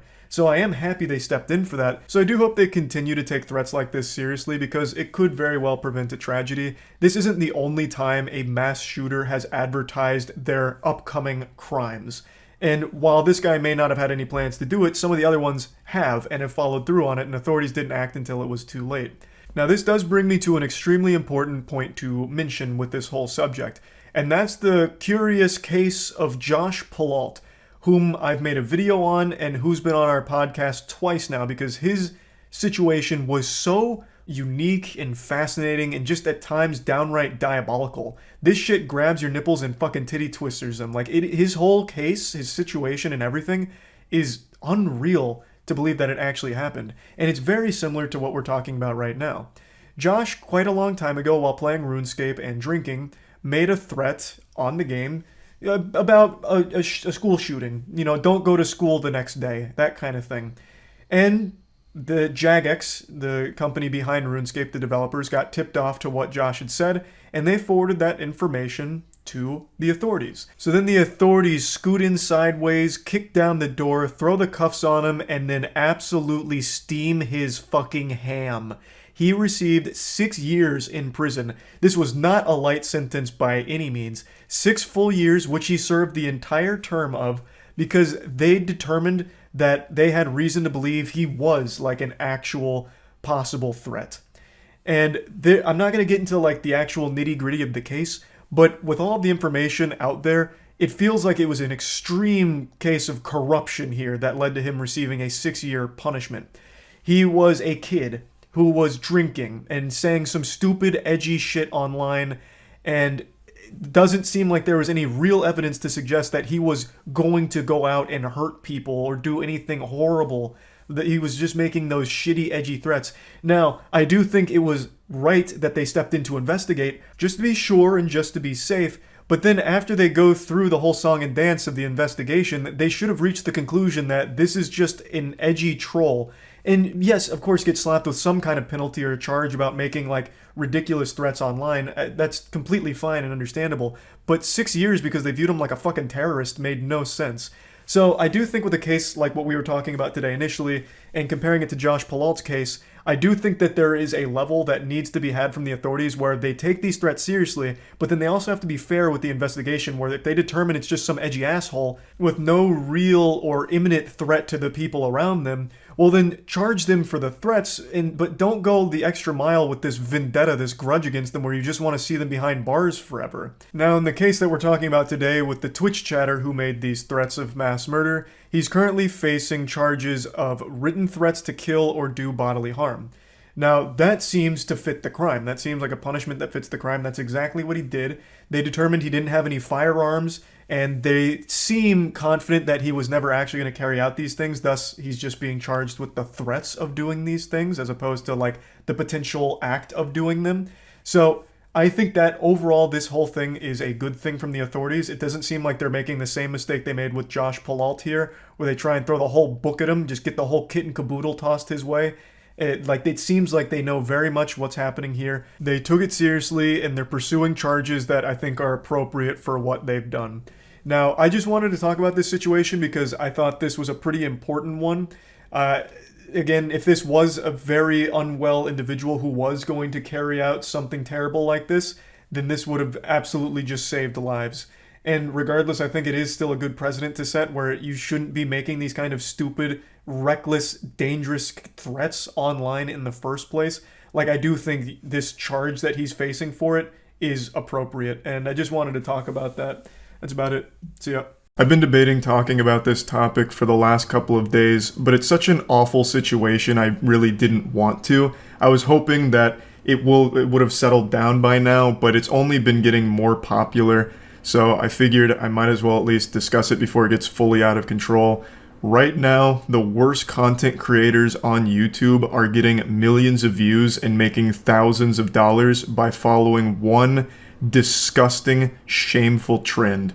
And I know that sounds like one of those old banner ads on porn sites. This ugly piece of shit's fucking hot moms in your area, and you can too. Doctors hate him. Click here to find out how. But unlike those ads, I'm not making this up or exaggerating. Right now, there are tons of degenerate loser scumbags that are trying to use the passing of Technoblade as a way of gaining subscribers and making lots of money, either by clickbaiting videos with Technoblade in the title, or by making 10 or 20 plus videos all about the passing of Technoblade in order to get the maximum juice for the squeeze from the AdSense. It's so disgusting and shameful. It's fucking vile. I'm certain all of you have heard by now, but just in case, Technoblade was a very large creator on YouTube. He had a massive audience and was a very influential and inspirational creator to a lot of people and channels. And unfortunately, he passed away recently. His father made a heartbreaking video going over the whole situation, and it's just been really sad. So obviously a lot of people on the internet have been mourning the loss of Technoblade. However, there's been some extremely twisted, sick fucks that have tried to use this situation as a way of financially gaining. It's like some actual villain shit. Like Mr. Krabs with dollar signs in his eyes once they saw that Technoblade passed. They immediately started making videos on it, clickbaiting him, and really trying their best to capitalize off the passing of an absolutely great person. I'm not going to show you very many of them because obviously a lot of it is just done for the attention, like the rage clicks. They just want to farm as many views off it as possible, so I'm only going to show a couple here. This first example comes from a channel named It's Owen, and of course this video they posted isn't real, it's just clickbait. And I was actually familiar with this channel before they posted this video, because this channel was notorious for dog shit clickbait. He'd constantly post things like, I met MrBeast and he was very mean to me, even spit on me, parentheses, very rude. Or, MrBeast forgot to stop recording and his wiener fell out, yucky. Oh, and then also some shit like, a fan asked PewDiePie for an autograph and ended up in the hospital because PewDiePie beat him within an inch of his life, parentheses, Not nice at all. Just awful garbage. I have more respect for shit stains in a gas station urinal than I do for Owen, but at least there's a happy ending here, because Owen did get banned for this, and he's whining on Twitter about it right now. He checks in almost hourly to see if YouTube's decided to overturn their decision, and we can only pray they don't. Justice has at least been somewhat served with Owen being off the platform, but from what I understand, he actually has another account, or even a couple other accounts. Going back on his Twitter timeline, it seems like he has a side hustle of creating YouTube accounts, posting absolutely abominable clickbait on them in order to gain subscribers quickly, and then selling those accounts, as well as the play buttons associated with them. I will say though, I am a little bit skeptical of the Twitter account here because it only has 560 followers despite the YouTube channel having almost 4 million. But I could also see why it wouldn't have any followers since his content is only clickbait that people click on for 10 seconds and then leave. Even like 4-year-old toddler baby brains on autoplay. And then they'll just accidentally subscribe. So they wouldn't exactly follow him to Twitter. And he is having like a dialogue with YouTube, so I'm assuming this is the legitimate account. His newest post is also super embarrassing. It just says "new bitch" with him pinching a girl's ass. I don't know how people get delusional enough like this to think that these pictures are cool. I guess in his head he thought this was pure epic style flex, but in reality he just looks really goofy and silly. He's wearing a fucking hat that says icon on it, despite no one knowing who he is. He is a faceless clickbaiter, and I wouldn't be surprised if this girl has no idea who he is. He just convinced her, like clickbaited her, into thinking that he was the brother of Napoleon Dynamite. But of course, Owen isn't alone in being this shameless. Yes, he was a massive hemorrhoid that YouTube has thankfully removed, but there's still plenty more plaguing the butthole of the platform. I'm not going to show many others, but there are a ton of other YouTubers that are making content just like Owen did that he got banned for, clickbaiting the passing of Technoblade. Now let me move on to the next big channel that I'd like to show you. This is Dream SMP Official. Except it's not official, and it's just doing the best it can to monetize the passing of Technoblade. They have posted 25 Technoblade videos since his passing. My heart goes out to his family and loved ones. Hug those that are close to you. Tell the ones that you love them. That's the content that he's posting around the passing of Technoblade. A screenshot of Dream SMP member posts being read by text-to-speech. And he posts a video on it and monetizes it. He has made thousands of dollars from this over just the last 4 or 5 days. And I believe Microsoft Sam is entitled to at least a good portion of that because he's got text-to-speech working overtime on this shit. Posted 25 videos on the passing of Technoblade. And this is operated by one person whose name is Runalong. And they were confronted in Discord about it. This is confirmed to be run by Runalong because if you click the Twitter associated with his account, it goes to his Twitter and the Discord. So it is not actually owned and operated by Dream SMP. It is just someone that's piggybacking off it and profiting big time. So in a Discord interaction, a user says, why don't you have the charity linked to the side? Like, look at this video by Techno. And they mention the feature where you can add fundraisers to videos, which immediately put a donation option for viewers, which is right to the side of the video. It's used by a lot of people. And when asked about this, Runalong says, people can donate with or without it. I'm still giving a portion of my money away. Going a bit deeper, he says that he'll provide screenshots as well when he receives it. To which they respond, but I have another question. Why so many videos about Techno? I counted 17, so this is probably like 4 hours old because he's already posted an additional 8 videos since this interaction. I understand it's important in breaking news, but 17 is so many. He says, the more I get, the more I can give back. And to which they respond, and the more goes into your own pocket too. Which is absolutely correct. Since he's only giving a portion away, the more videos he makes taking advantage of Techno's passing, which is such a fucked up thing to even say out loud, the more he does that, the more money he is making. And yeah, I suppose by extension, the more money he gives away to charity, assuming he even does that, which I highly doubt. But regardless, this is dog shit. Every person right now, YouTube commentators who have made 9 or 10 videos on Techno's passing, all of them are hiding behind this, I'm giving the money to charity though, so I'm a good guy thing. All of them are using it as a way of deflecting criticism, when in reality it's blatantly obvious all of them are vultures trying to use this situation as a way of gaining subscribers and engagement. That's just the pure factual meat of it right there. There is no way of justifying making 9 or 10 or 25 videos on a tragic situation like the Technoblade situation. There's just no way of ever convincing me that what you're doing actually has a noble cause. There's one commentator in particular who's been in some hot water recently, being called out by a lot of different channels. I'm not going to show them because, again, mainly they do these things for attention and just cheap clicks, and plus I don't want anyone to go over and harass them or anything. But they've posted, I believe, 9 or 10, maybe even 11 videos all on techno, and they have been trying to take this high road of all of the money that these are generating is going to charity. And then they gave an update saying, we've raised like $1,000 for charity thanks to these videos. But the videos have like, in total, like 3 million views. So bare minimum, that should be like 2.5 to 3K. So they're already being disingenuous with what they're actually making off the situation. All of them are using this as a way of milking a very great YouTuber's unfortunate passing. And they know it, the audience knows it, but they're trying their absolute best to spin it in a way that helps them sleep at night or doesn't make them look like an irredeemable piece of shit to their audience. As this was rendering, I think it's only fair that I mention that the YouTuber I'm referencing posted a video showing that they donated 3K to the charity in the Technoblade tribute. The videos actually earned about 2.7K, which he showed, and then he put in an extra 300 of his own money to get to 3K. And that's cool, that's good, money going to charity. But it doesn't at all change my opinion of him or what he was doing. It doesn't matter if you give every penny that those videos generate to a charity, because that's not the only way you're profiting from the situation. This commentary channel I just mentioned has gained 16,000 subscribers over the last 4 days, where usually they experience 1,000 subscribers per month. So in 4 days, they have 16x'd their normal monthly gain.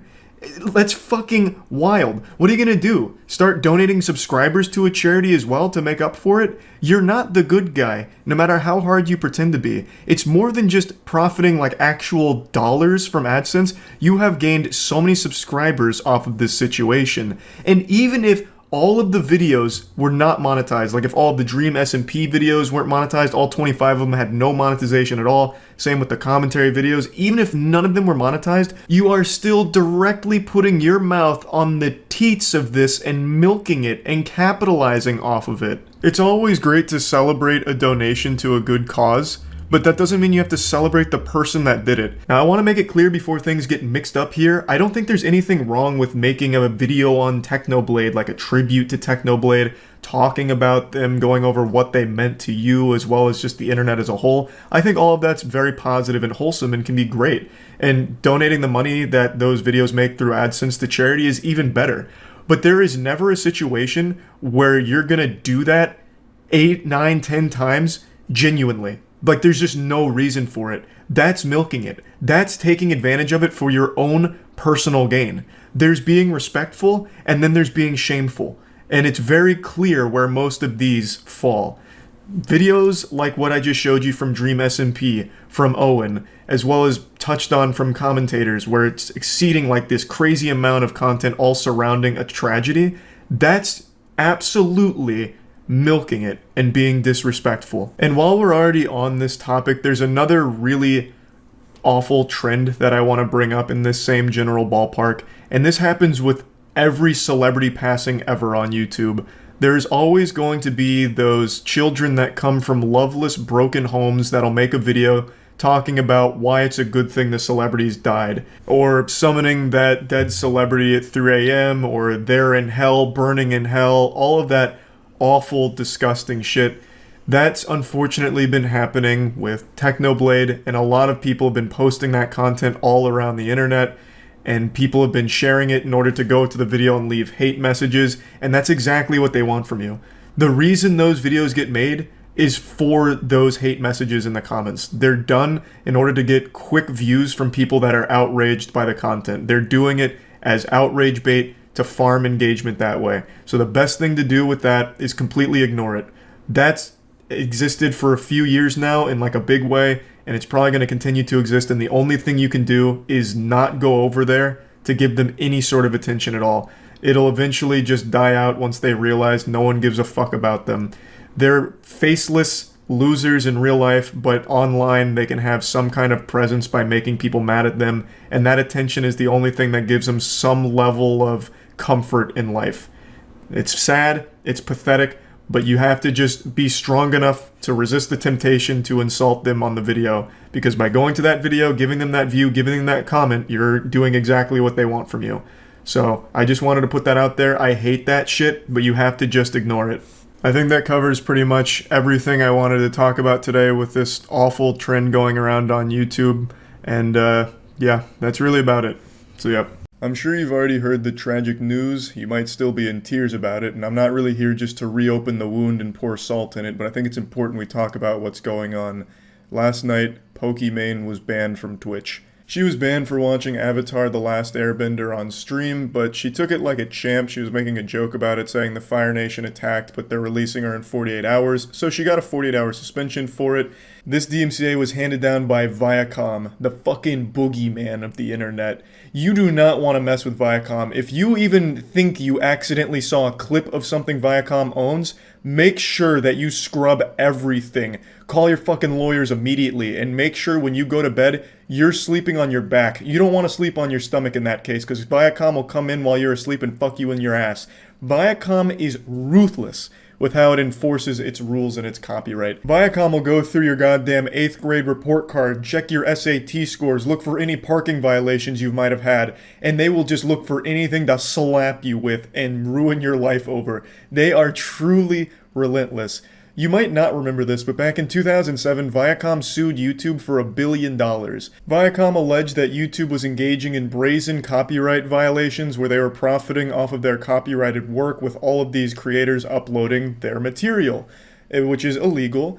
And they sued YouTube. It took 3 years for the first decision, which was in YouTube's favor, but then Viacom came back. Some of it was overturned, but ultimately in 2014, YouTube did come out on top. But while YouTube may have won, creators still lost, because do you know what came as a result of this? The automated copyright system, which is still being abused and broken to this day. This situation's super similar to what's happening on Twitch right now, with creators brazenly engaging in copyright violations where they're knowingly broadcasting copyrighted work in their entirety, and they know full well and openly admit that it is a DMCA problem and they just want to see how far they can push it. And when people bring up that this could have a bigger impact on the site than just their personal streams, they usually are just met with the streamer saying they don't really care. They'll just take the DMCA ban for 2 days and then be back like it's no big deal, which is a pretty selfish and silly take, because there is clearly a history they can look at to see how it negatively impacted the entire platform. I'll get into that a bit deeper in a moment, but just off the top of my head, if I had to quickly spitball a potential apocalypse, like an upcoming doomsday, if this problem continues, I feel like Twitch might just revert to how it was back in like 2015, where they outright frown upon reaction content on their platform, where they don't really allow YouTube videos to be played and watched on Twitch. Back then, if I remember correctly, even some big streamers did receive like some warnings or even a ban from watching YouTube content. The meta for watching and reacting to content back then was you'd have the big screen, like the main screen, be RuneScape or League, whatever game, and then a small box in the corner for the YouTube video you were reacting to. That's how people skirted that policy, where they just didn't like them doing that back then. So I feel like if this trend continues of just watching full movie series, full TV shows, full seasons of anime, Twitch might just rip the condom off and say it's not worth it anymore, we're not taking this risk. We obviously can't trust our streamers to watch shit on the platform anymore. They're just blatantly disregarding DMCA laws. We're going to pull the plug on YouTube and reaction content, because as more companies get alerted to this, it could be more of a disaster for Twitch. They might just feel that it's better and safer for them to just not allow it. Again, it was frowned upon back in 2015, early Twitch days. YouTube as a streaming service already doesn't allow its streamers to watch YouTube content on there. Ludwig's been banned fucking 3 times in a row for it. So the precedent's already there, where watching YouTube content on stream, other people's streams, is in a super weird gray area. And by these big streamers constantly poking this bear of like, hey, we don't care about DMCA, look what we're doing, it could be a much bigger problem for not just them, but everyone.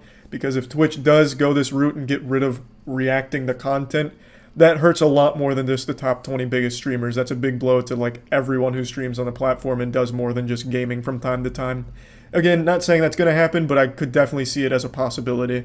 And she's not the only one that's just been watching full movies and TV shows on stream. It's become kind of the Twitch meta at this point to just watch entire movies and anime. So this whole thing led to a bigger conversation of people asking how stupid are Twitch streamers. Just a lot of people online everywhere just saying how fucking dumb streamers are. This is something I think everyone saw coming. I don't believe there's anyone in the world that's surprised by this DMCA here. I don't think anyone just fucking shot back in their chair, just shocked and spilt apple juice all over themselves going, hey, what do you mean I can't watch my favorite streamer watch the new Spider-Man movie that they downloaded on the Pirate Bay and stream on Twitch? What kind of bullshit is this? What happened to freedom? Obviously, watching full movies, TV shows, and anime is gonna get you in trouble on Twitch. You can't do that. Thinking otherwise is like believing in the fucking tooth fairy or flat earth. Like, there is very clearly a line of things you can and can't watch on Twitch, and watching the entire Lord of the Rings trilogy uninterrupted is definitely crossing that line. I'd like to go ahead and quickly jump into the fair use debate and tackle that bad boy, because I see a lot of people defending this by saying this falls into fair use. Fair use is a law that's fucking lost all meaning to people on the internet. It has been bastardized beyond recognition. Fair use means less than the word literally now. People use this for defense of everything, even when it's not applicable, like in this case. You can't take, like, Jake Paul versus Logan Paul boxing match. You can't take that and put it on Twitch, even if you're just commentating over the whole thing. You can't do that. You may have paid for that match, but you can't just freely broadcast it to people who can't, no matter what you do to it to transform it. That is no longer fair use. Fair use is applicable when you're taking pieces of copyrighted content for critique, for review, for satire, for parody. You can take pieces of it and showcase it for your points on the topic and transform it, but you can't just take the entire copyrighted work, like the entire Avatar: The Last Airbender show, and freely broadcast it to people that haven't paid for the service to watch it. That's not how that works. That's not protected by fair use. Like right now, the front page of Twitch is kind of looking like the old Artifacts section from a couple years ago, when that was basically just this cum dumpster for pirated movies and porn. If you guys remember that, Artifact, God rest its soul, used to be this place on Twitch where you just go and watch like the new Avengers movie or watch porn with the chat. It was wild time. That's kind of evolved now, and now we're reaching like its final evolution, where now the biggest streamers on the platform are just watching, you know, pirated content or just full movies and shows that they may have purchased and are now rebroadcasting for people that haven't, which is a problem. So I'm not going to name any names. I'm not here to snitch, even though it's not like some kind of well-kept secret. This isn't something flying under the radar, because a lot of the top 20 biggest streamers on the site are the ones watching this anime and TV shows in their entirety. This isn't exactly something that's going on in dark alleys and talked about in hushed whispers. There's like fucking 40,000 people per stream watching the streamers watching anime. So it's not exactly like you have to go to fucking deep web to find it. It's literally like on the front page sometimes. But even still, I'm not going to name any names here. I'm not here to raise my hand in front of the class and call somebody out for chewing gum or anything. Now, it's no secret that I also watch a lot of YouTube content on my Twitch streams, watch some clips from shows on my streams. In fact, last night I did a YouTube night at twitch.tv/moistcritical, baby. We got real fucking wild last night. You definitely don't want to miss it again. I'll put a link in the description to the streams. When I'm watching YouTube shit on stream, it's usually really obscure shit that has like less than 1,000 views, filmed on a Motorola Razr, or it's content that I'm pausing to talk about in order to make a topic out of or joke with the chat about it. Like, for example, when we watch the scary, haunted, cursed videos, like Nuke's top 5 ghost sightings that'll make your mother spit on you because she's so afraid of these videos. I'll pause it, talk about paranormal garbage, or joke about the video back and forth with the chat, and usually just like to make it a transformative piece where it never really feels like I'm just rebroadcasting someone else's content. I just usually like to stay away from like the big TV shows and shit like that. But now in the past I haven't. You know, like 2 years ago I used to watch a lot of MasterChef, which has become the trend on Twitch right now to watch MasterChef. I was doing that fucking 2 years ago, baby. I was the pioneer, the goddamn founder of MasterChef. I made that goddamn show, damn it. So yeah, like back then I would watch MasterChef and shit, and even recently, like a year ago, I was watching the Yu-Gi-Oh! Singapore dub, which again is definitely in that gray area of, is this DMCA-able? And the answer was probably yes. It was an unofficial upload of the Singapore Yu-Gi-Oh! Dub that I was watching, because I thought the Singapore dub was great, since they only had like 4 voice actors to do the entire show, and they did it in English, where the translation was dreadfully wrong. Like Blue Eyes White Dragon was called like the Blue Lizard Platinum Squirter or something. It was a lot of fun, and I did react to that content on Twitch, but yeah, that was probably a DMCA risk as well. So I've steered clear of that for the last year or so, because I want to make more of a conscious effort to not skirt this gray area that would lead to maybe a potentially bad situation for the whole platform. But with this trend right now, the new Twitch meta to be just broadcasting copyrighted material, there's a big problem that can arise from this, and I'd like to get into it now. So, like with the YouTube versus Viacom case, that very well could happen on Twitch with what's going on right now. And who knows if it will or not. Maybe it really will just be people getting DMCA'd for 2 days here and there if they continue to do it, and that's where it ends. They wash their hands of it and it never goes further. Every streamer was losing their minds about the DMCA because of music, where they'd have like copyrighted music that would play in the background and they get a strike or ban for it from years of content.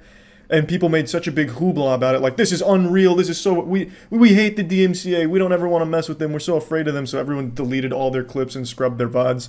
And now fast forward to today where they're openly encouraging DMCA to like enforce rules on the Twitch platform against them. I don't get it. It doesn't make any sense to me at all. It's very similar to the Viacom versus YouTube case, but I also think Twitch is in a worse spot than YouTube was, because Twitch can't make the claim YouTube did of they don't know whether or not the content being uploaded is paid for and licensed or if it is illegally uploaded. Twitch knows all of it that's on Twitch right now is illegal broadcasting of copyrighted material. And they can't pretend they don't know what's going on because it's the biggest streamers on the platform that's doing it. And even in some of the streams, Twitch staff will literally subscribe and engage in a conversation about the anime. I've seen that in a couple streams now, which is, it's fun and goofy, but it's also illegal. So Twitch can't make the same claims YouTube did back in 2007. They know all of it is not licensed because the streamers are very forthcoming with their honesty that we know this is DMCA, but we don't care. They are openly saying we're just pushing it to see how far this meta can go. It's obviously a very dangerous game to be playing. While I don't think Twitch will ever see an automated copyright system like YouTube implemented, it will probably see something equally as strict. If I had to guess, if this does continue, I would imagine Twitch at some point will just outright ban the watching and reacting of other people's content on their platform. I think that's the most likely result if this problem continues or even escalates, and as more companies get alerted to it, I feel like that's really the only thing Twitch would do. That'd be their only course of action. Because right now, the way it stands, Twitch just says, we don't take responsibility for what they're broadcasting. If you have a problem with it, you will manually go and take it down. And that's worked so far, but that's because most streamers have understood not to just play movies and TV shows. Up until like 2 weeks ago, that's just been the understanding streamers have had with Twitch. Like, hey, we know that you're giving us a lot of leeway with what we're allowed to watch on Twitch, so we'll return the favor by being smart about what we're actually watching on stream. And then fucking the dam broke, the floodgates have opened, now everything's being streamed on Twitch by big streamers, partnered streamers. And that's a bad look for the platform. So if their hand is forced, I feel like the direction they'd go is they just ban watching YouTube altogether. Like, for instance, during one of those YouTuber boxing events, it got rehosted on Twitch, and that was kind of a nightmare for them.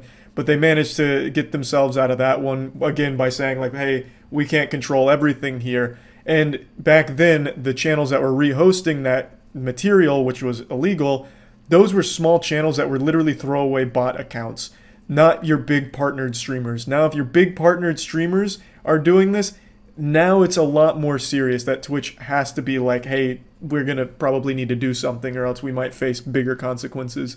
Again, might not happen. I'm just saying it could. Either way, it's pretty obvious that this is a pretty bad idea overall, and something that I wanted to talk about because it would affect me. I'm on Twitch every day. I stream every day. I do YouTube nights like once or twice a week. And they're a lot of fun. I like to watch a lot of weird and wacky content. And if something does come from this that impacts that, I'd be upset. So yeah, just wanted to bring all this up. That's about it. So yeah, hey asshole, I've got 2 important questions for you. How far would you go for a sponsorship?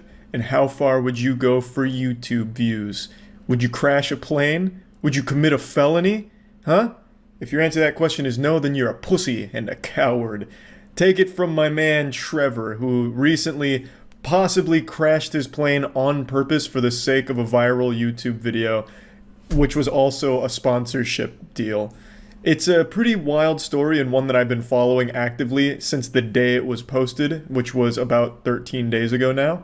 So just to break it down, I'll go ahead and play some footage quickly. An extreme YouTuber named Trevor, who's known for doing extreme shit like piloting, parachuting, skateboarding. I swear to God, this dude will finger blast your girlfriend while hitting a kickflip.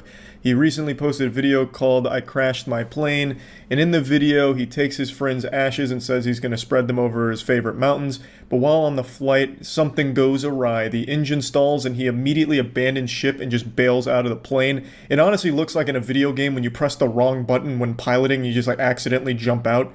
And then he makes sure to get his GoPro and selfie stick ready so he gets some awesome footage of him skydiving basically from the plane that is inevitably going to crash. And while watching this, it seems like a scene right out of the Power Rangers movie from the early 2000s with Ivan Ooze, where the Rangers skydive, but they're hitting like all these gnarly tricks on a surfboard. That's the exact same vibe I got from this part. And then he parachutes, he lands, and then he hikes up to the crashed plane to observe the wreckage. And you can see it's completely totaled, it crashed into the side of the mountain, and then he's just kind of talking about it and then hikes back to civilization. Now I watched this on stream last night, that's twitch.tv/moistcritical. I stream every day, come stop by, it's the only stream guaranteed to get you laid. I'll put a link in the description. And while watching it with chat, we were just kind of going over everything, and then I watched a video that kind of talks about all of the things that are wrong with it. I'm no pilot, I'm really fucking dumb when it comes to aircrafts and everything, but there's a lot wrong with the video that the actual pilots have pointed out, and a couple of them that I'd like to just mention right away is almost no pilot flies with a parachute. That is very alarming for most pilots to see, apparently. And even he himself never flies with a parachute. In all of his other videos, he's never wearing one while piloting.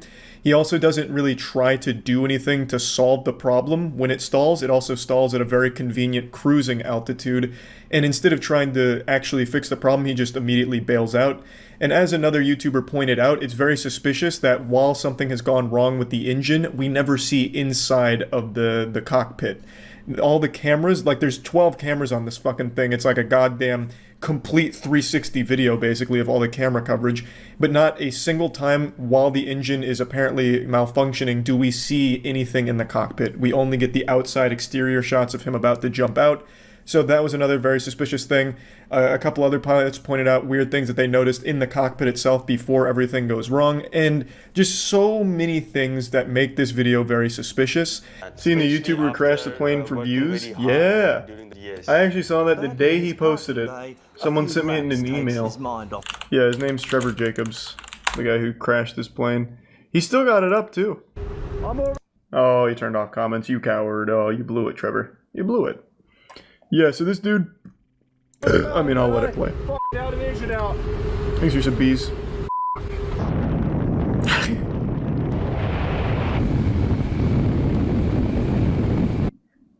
So, to break it down, well, you know, let me just let it play and then we can go over it. I watched this the day it was posted, though. I was on the forefront of this drama. Why, though? There's a couple theories. Most people think he did it just for the sponsorship since it's a Ridge Wallet sponsorship. So he wanted it to have good views so that way he'd get other sponsorships from them. Like, oh, look at how well this video performed for us. That's like the leading theory. But then the other theories is just wanting the attention. That insatiable appetite for some updates. What's happening? How's it going? My name's Trevor Jacob. Super grateful he'll be joining us. Says in the video the engine fails. Okay, so I can already see people coming in here like, no, Charlie, this is completely legitimate. So let's go over a couple of things, and I'll play the corresponding clips. So it's around right here, where the engine stalls. Everything's gone wrong. Catastrophes happened. Every pilot's worst nightmare, next to like getting hit by an anti-air missile. And his first instinct is to jump out of the plane. He doesn't try and fix anything. He literally just leaps immediately. Which is quite literally, from what I understand, the last thing anyone should ever do as a pilot. There's a whole checklist of things they do before even considering this. And also, no pilots fly with a parachute normally. And neither does this guy. He only flew with a parachute in this video and this video alone. All the other videos with him piloting a plane, he is not wearing a parachute. I love the way he exits the plane, though. And luckily it stalled at a nice cruising altitude. Dropping tilted towers. Yeah. Another thing a lot of people pointed out is while he's falling, you can see a ton of places that he could have potentially landed this plane. I'm not a pilot, so the reason I never even bothered talking about it is because I don't know fuck all about it. There were people a lot smarter than me that really dissected this and pointed out all of the bullshit. And this is a felony, crashing a plane on purpose. This is a really big deal. So obviously it generated a lot of waves in the actual community of pilots. So again, he never wore a parachute when piloting any of the other planes that he has flown in, yet he claims that he always wears one, which is just a blatant lie. That's why I always freaking fly with a parachute. No, which he doesn't. Service. Yep. So this was obviously a big deal. I saw it when it happened. But there are so many things wrong with this. There's almost no realm where this is legitimate. Unless, of course, he quite honestly is the worst pilot to ever live, I suppose. So Trevor's airplane that you normally see him flying in, with no parachute, red and white experimental airplane with the tail number, you can tell like it's very obvious that it's a different plane. The guy jumped out of his airplane like he reached the map limit. You can clearly see the registration. We've got Santa Barbara and Santa Ynez. Man, he's so lucky it didn't just miss the mountains and crash into a town. Like, holy fuck. And then it does seem like the numbers have been painted over or obscured in some way, though, because you can never get a clear. Why would that help his case, though? See what the numbers actually say. If you can't see the numbers, why is that helpful to him? Because they can't track the flight. Where's your paraglider? But how does that help them if they can't track the flight? Can't they just watch this and pretty much plot the flight like this YouTuber did? I don't see how it's not. I don't see that how it helps them though. For no room for speculate. Okay. I mean, I guess, yeah. I suppose. It just feels stupid, because if he's going to film this whole thing, he should obviously know that they can find his course. He shows him leaving the airport, and, like, that's probably... If 4chan can find Shia LaBeouf's flag in the middle of fucking nowhere by airplane routes and constellations, I'm sure the FAA could probably figure out where this dumb asshole was going, and what mountains he crashed into, considering there was only 2 possible locations nearby. So if we take a look at the oh my god, flight, what am I looking at? Have right here, Lompoc, he said that his destination. Oh my god, Jesus, fuck. Up here. So this is where he started. This is there. We're in the mainframe. I felt like I needed to say something. A lot of other people have questions too. That's another thing I noticed. The actual pilot community is for some reason like the most respectful and nicest community of all time that I've ever seen on the internet.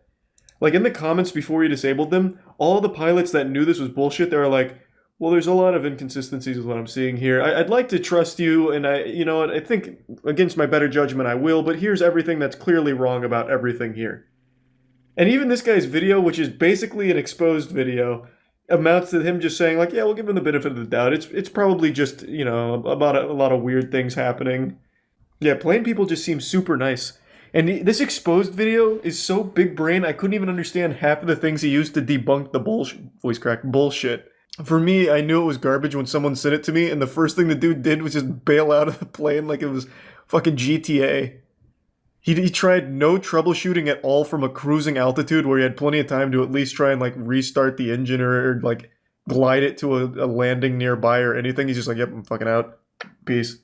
And then he has also one of the worst actors I've seen in a minute when he's like hiking through the place. He's like, freaking, oh my gosh, the freaking universe just saved me. The freaking universe is so good. This is why I always freaking parachute. I wonder if he's actually going to say anything about this at any point. I would imagine probably not. But he's kept the video up. So I wonder what's going to come from it. Again, it's a serious crime. Like a very serious crime. Low-key terrorist attack. I mean, it is... Yeah, not super wrong. He just bails out of a plane and lets it crash. It could have crashed anywhere. He had no control over where that thing was going to crash, nor who was in the area nearby. And as we just saw in the last video, there's like a whole town that's not far from these mountains. And by not far, I mean they're literally right next to these mountains. Now, I didn't mention this on stream, but it's something I thought of right after ending stream. If this video didn't have the plane crash, then what was the purpose of the video? It's basically just a video of a guy flying his plane and then landing it. I guess the draw of the video could have been spreading his friend's ashes, but that's a very personal thing and not exactly like a viral piece of content. And Trevor's channel is full of nothing but extreme moments, like all of his piloting ones have like scary stories or taking people up that are very afraid, and it's all very like exciting stuff. Whereas if this video didn't have the plane crash, it's literally just him flying and then landing. And this has a sponsor on it. Sponsors typically want to be on a piece of content they're confident would perform well. A video where Trevor just flies and lands isn't exactly going to be something that really fucking pops off in the algorithm or anything like that. But a plane crash, well, that has the potential to really get wacky, and especially for a sponsorship, it'd be something they'd be confident in doing well. And I'm sure Trevor would have come up with a plan to make the content more exciting, considering all of his other content is, like, over the top. Whereas this one would have just been flying and landing. So it just seems really out of character, and there could be merit to that argument where, because it was a sponsorship, Trevor felt like he needed to do something bigger, so he came up with this plan of crashing the plane. Again, all of this could be completely genuine. Maybe all of this is real, the plane really malfunctioned, there was no saving it, so he bailed out. But with everything pointed out by the actual pilots in the community, as well as everything they were able to uncover, it seems unlikely. It seems more like this was a stunt to generate views and interest in his channel and content, which is pretty fucked up if that is the case. But anyway, I just wanted to talk about this. That's about it. So yeah. I don't understand what's going on in the world right now because there is a cheating scandal in every single sport, every game, every hobby in the entire world, all happening at once. This is like something out of the Bible to signal a doomsday or an apocalypse. Today we're going to be talking about a Call of Duty cheating scandal, but not so much the cheating itself, more so how one YouTuber took a huge L trying to suckle a drop of clout out of the situation by posting an embarrassing video about it. I'm not a huge fan of Call of Duty. I haven't been a fan of Call of Duty in a while, but I am a big fan of clowns. And yesterday, these two worlds collided when Doug Censor Martin made his exposed video on Nadia, a person who's been accused of cheating for a while now. Doug kind of hyped himself up as the authority to bring down judgment once and for all and bring the truth to light. He dusted off the monocle and got to the bottom of this case like Scooby-Doo and the gang to solve the mystery here.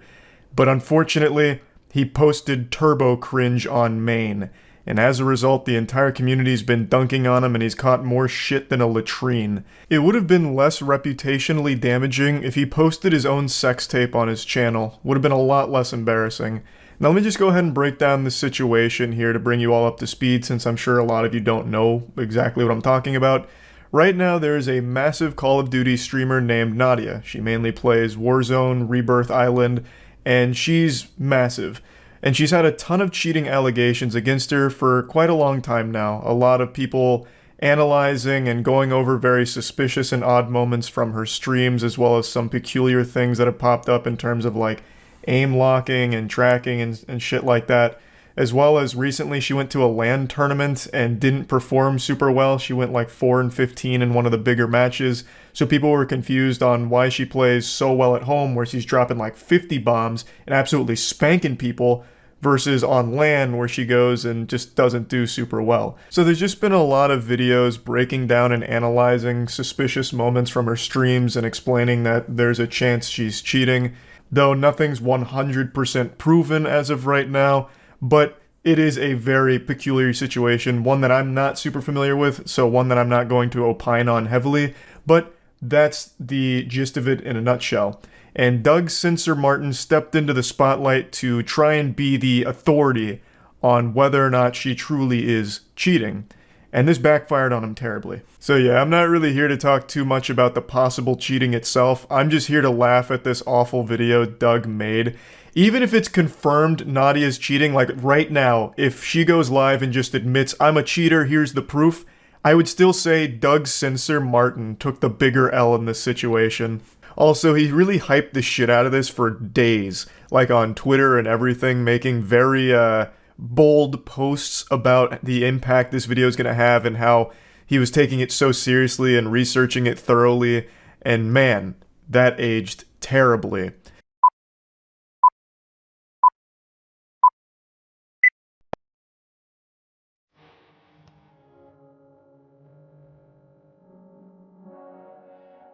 Right away, you can tell the vibe he's going for is douchey, over-the-top goofiness here, but it conflicts with the tone he set prior to its release, talking about how seriously he was taking it in the investigation that he was conducting, only to release this little circus video.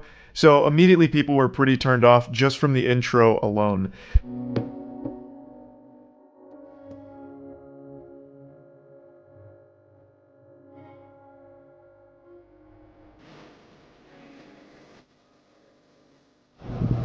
Detective, what are you smoking?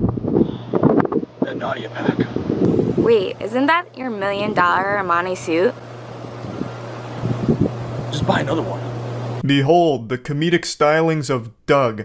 I bet you have to pick yourself up off the floor after laughing so hard and falling out of your chair, but that's a side-splitting humor you can expect to find from Doug here. No doubt this man's going places. He's probably going to start writing jokes for Amy Schumer next. I mean, this is just good stuff. This bit drags on for a very long time here, and I have no doubt that it's this long just for the sake of padding the video length, because the video is 8 minutes and 3 seconds, so I feel like he just front-loaded it with this trash in the intro to make sure that it breaches 8 minutes for the mid-roll ads, because I have no other explanation for why it goes on for as long as it does. I'll spare you the next like 45 seconds of this shit and just get to the part where he starts talking, but I do want to at least mention that last night I was talking about this on stream and Doug was watching and he took it like a champ, so good on you, Doug, for being able to roll with criticism, but this is a video that should have just stayed as a bad idea in your head. You should have never posted it. 98! Ugh! Ugh! Yo, what's going on, guys? Doug Sensor Martin here. Hope you guys are having a great day. This is really a masterclass in how to make people dislike you within the first minute of a video. He just speedran unlikability. I really love the thought process behind this video here. I'll just crank out some pull-ups before getting into it. That'll make them think I'm cool. Flex on them a little bit. Hey, what's up, nerds? It's me, Doug. What, did I forget to give you a wedgie today? Nah, I'm just kidding. I'm the likable douchebag who plays video games. You know, what a Sigma male. And today I'm bringing you guys a brand new video giving you all the truth about Nadia. So if you guys don't know who Nadia is, she's a 22-year-old Warzone player. She streams every single day on Twitch TV. So I've been putting in about 8 to 10 hour days, 7 days a week to Vanguard rank to be the #1 ranked player on the planet. And with that comes the sacrifice. And sometimes, like I said, you lose your mind. Sometimes you play against cheaters and they really are inevitable. There's not really too much you can do about it. The first minute and a half is just actual nothing burgers. This man is a restaurant that's serving up buns and nothing inside of it. It is absolute worthlessness. It's him patting his ego for a bit, I guess giving like a background on himself. He's like, oh, you know, at first I looked at Nadia, I wasn't suspicious, but then everyone else was, so now I'm suspicious. And here's my resume. And then he talks about how he spends so much time grinding Call of Duty Vanguard ranked, which sounds like a fate worse than death. And then he finally starts getting into something that's even remotely related to the topic. This girl really got people hooked. So I'm clicking the video and I'm watching it and they're slowing everything down in slow motion. They're showing our aim drags from one person to another. They're showing a bunch of these different clips of these characters moving like magnets and their aim snaps on them. And just being a guy who's been around competitive Call of Duty for as long as I have and seeing as many things that I've seen, this is no news to me. I've seen stuff like this so many times before. And my brain just started to think and I'm like,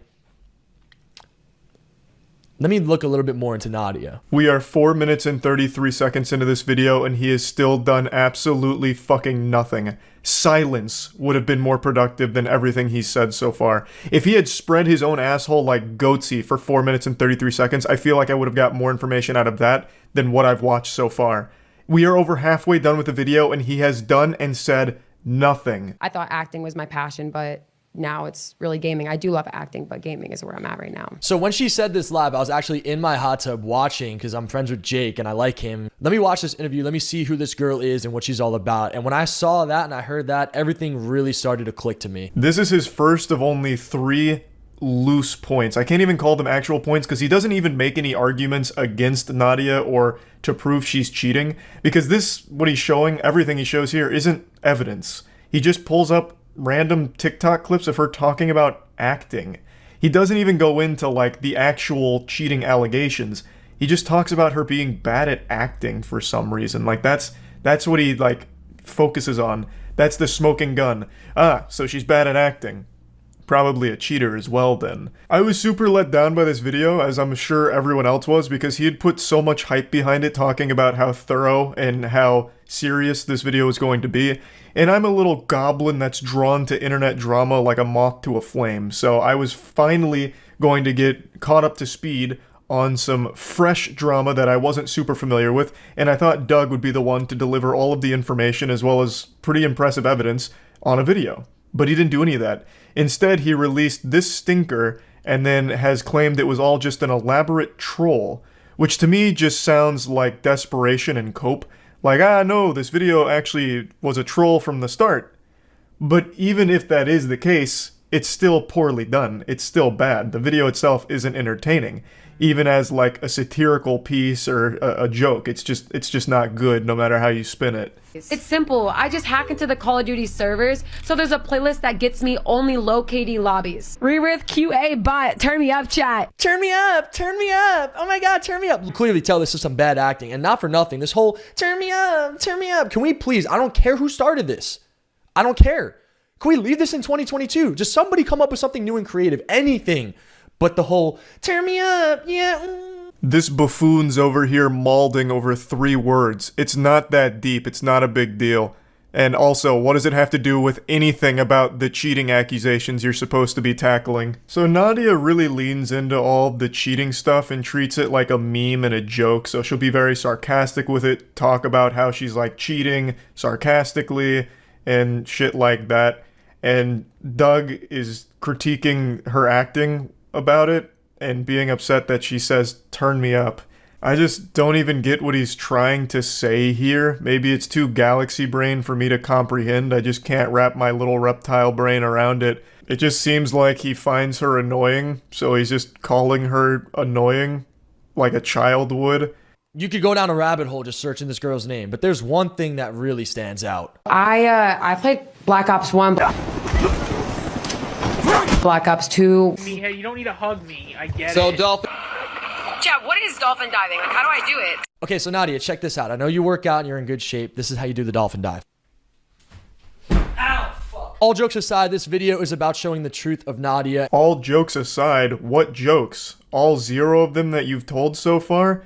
This is so embarrassing, Doug. The fact that you not only made this, but you edited it and posted it shamelessly and hyped it up. You could have at least made a point out of this, like, Nadia claims she's very familiar with Call of Duty and Black Ops in particular. How would she be unfamiliar with the term dolphin diving? That was a very standard term used in Black Ops by everyone. It'd be very surprising if she'd never heard of dolphin diving despite playing so much Black Ops. But you didn't even begin to, like, broach that subject. Instead, you took this and made an absolute nothing sandwich out of it again. Like, I just don't understand the motivation behind this video, like what the purpose was, other than to just siphon a few views out of the topic. Because everyone is talking about this Nadia cheating allegation situation, and perhaps Doug felt a little left outside, alone, cold in the rain, and he said, hey guys, I want to come inside where it's warm and get in on this view party as well. So then he threw this piece of shit together. All jokes aside, this video is about showing the truth of Nadia, and somehow the internet over the last few days has really turned this and conforted this into me exposing Nadia for her cheats and having clear-cut evidence of her cheats. So I do want to clarify this really quickly. My buddy made a program to catch Vanguard cheaters on the rank play system. I've made that very clear. I've also told Nadia publicly multiple times that I don't care about her. My video is going to be unbiased. I don't need her. I'm not looking for clout. I'm not looking for money. Don't need any of that stuff. This man just spit out more garbage than a landfill. I don't even know where to start. We'll just go from the beginning. He starts blaming the internet as if people got it all twisted and got it fucked up. Oh, you've misconstrued it. You know, the internet's bastardized and perverted my point. They think that I had evidence against Nadia and this and that. I don't even know where they got the idea from. Doug, they got it from you. For days you were talking about how you have all of this proof of cheaters and cheaters are a bad thing and insinuating that you've got stuff on Nadia. And like you put that idea in everyone's head. They got that information and that idea directly from your mouth. So I don't know why you're trying to spin it like, oh, you guys, you went wild with these crazy ideas, none of which I influenced at all. I didn't do any of that. You guys are just weird to think that I had this evidence or any real proof against Nadia. Like, it blows my mind that you've tried to now blame people for getting it wrong because you have absolutely nothing. He then shouts out his friend's anti-cheating program, which he mentioned a few times in the beginning of the video, but I felt it was completely irrelevant to the topic, which was proving Nadia was cheating or talking about it or submitting evidence, none of which he does and none of which his friend's program helped with or did anything with. So it has no purpose in the video other than like a hashtag ad, I suppose. I don't really know. And then he goes into the biggest lie I've heard in a minute. This is a straight cap from top to bottom. How he's not doing this for clout or attention or anything. That's all this was. Oh, here, I'll make this weird fucking video. Like, you did all of this for clout, 100%. There's no other motivation here. I guess you can fall back on the defense mechanism of calling it a troll, but even still, it's done poorly. So if the goal was to troll people, you did it at the expense of your own reputation and the goodwill from the community that you still had left over. So the joke at the end of the day is on you. So the real only purpose to the video was just views, which you got because this is more viewed than your recent uploads, but I just don't see why you do it when it comes at such a high price to your image. There's really nothing in this video. This video is like 99% you just working out or flexing and talking about nothing. You don't even really mention Nadia's cheating allegations or provide any evidence. You provide legitimately no evidence. You don't make any points. You just don't talk about anything in the video. There's just nothing of substance here. So there's only one conclusion to draw. That you did this whole song and dance, you made this video for clout. It all just became clear. I can't play the music from here because of DMCA, but he concludes the video by parking his jet ski, walking up on the dock, and pretending to propose to Nadia. It is so fucking embarrassing. Everyone with eyes was sad to see this. It is painful to look at. So yeah, I just wanted to talk about this a bit because Doug just really made a complete fool out of himself. That's about it. See ya.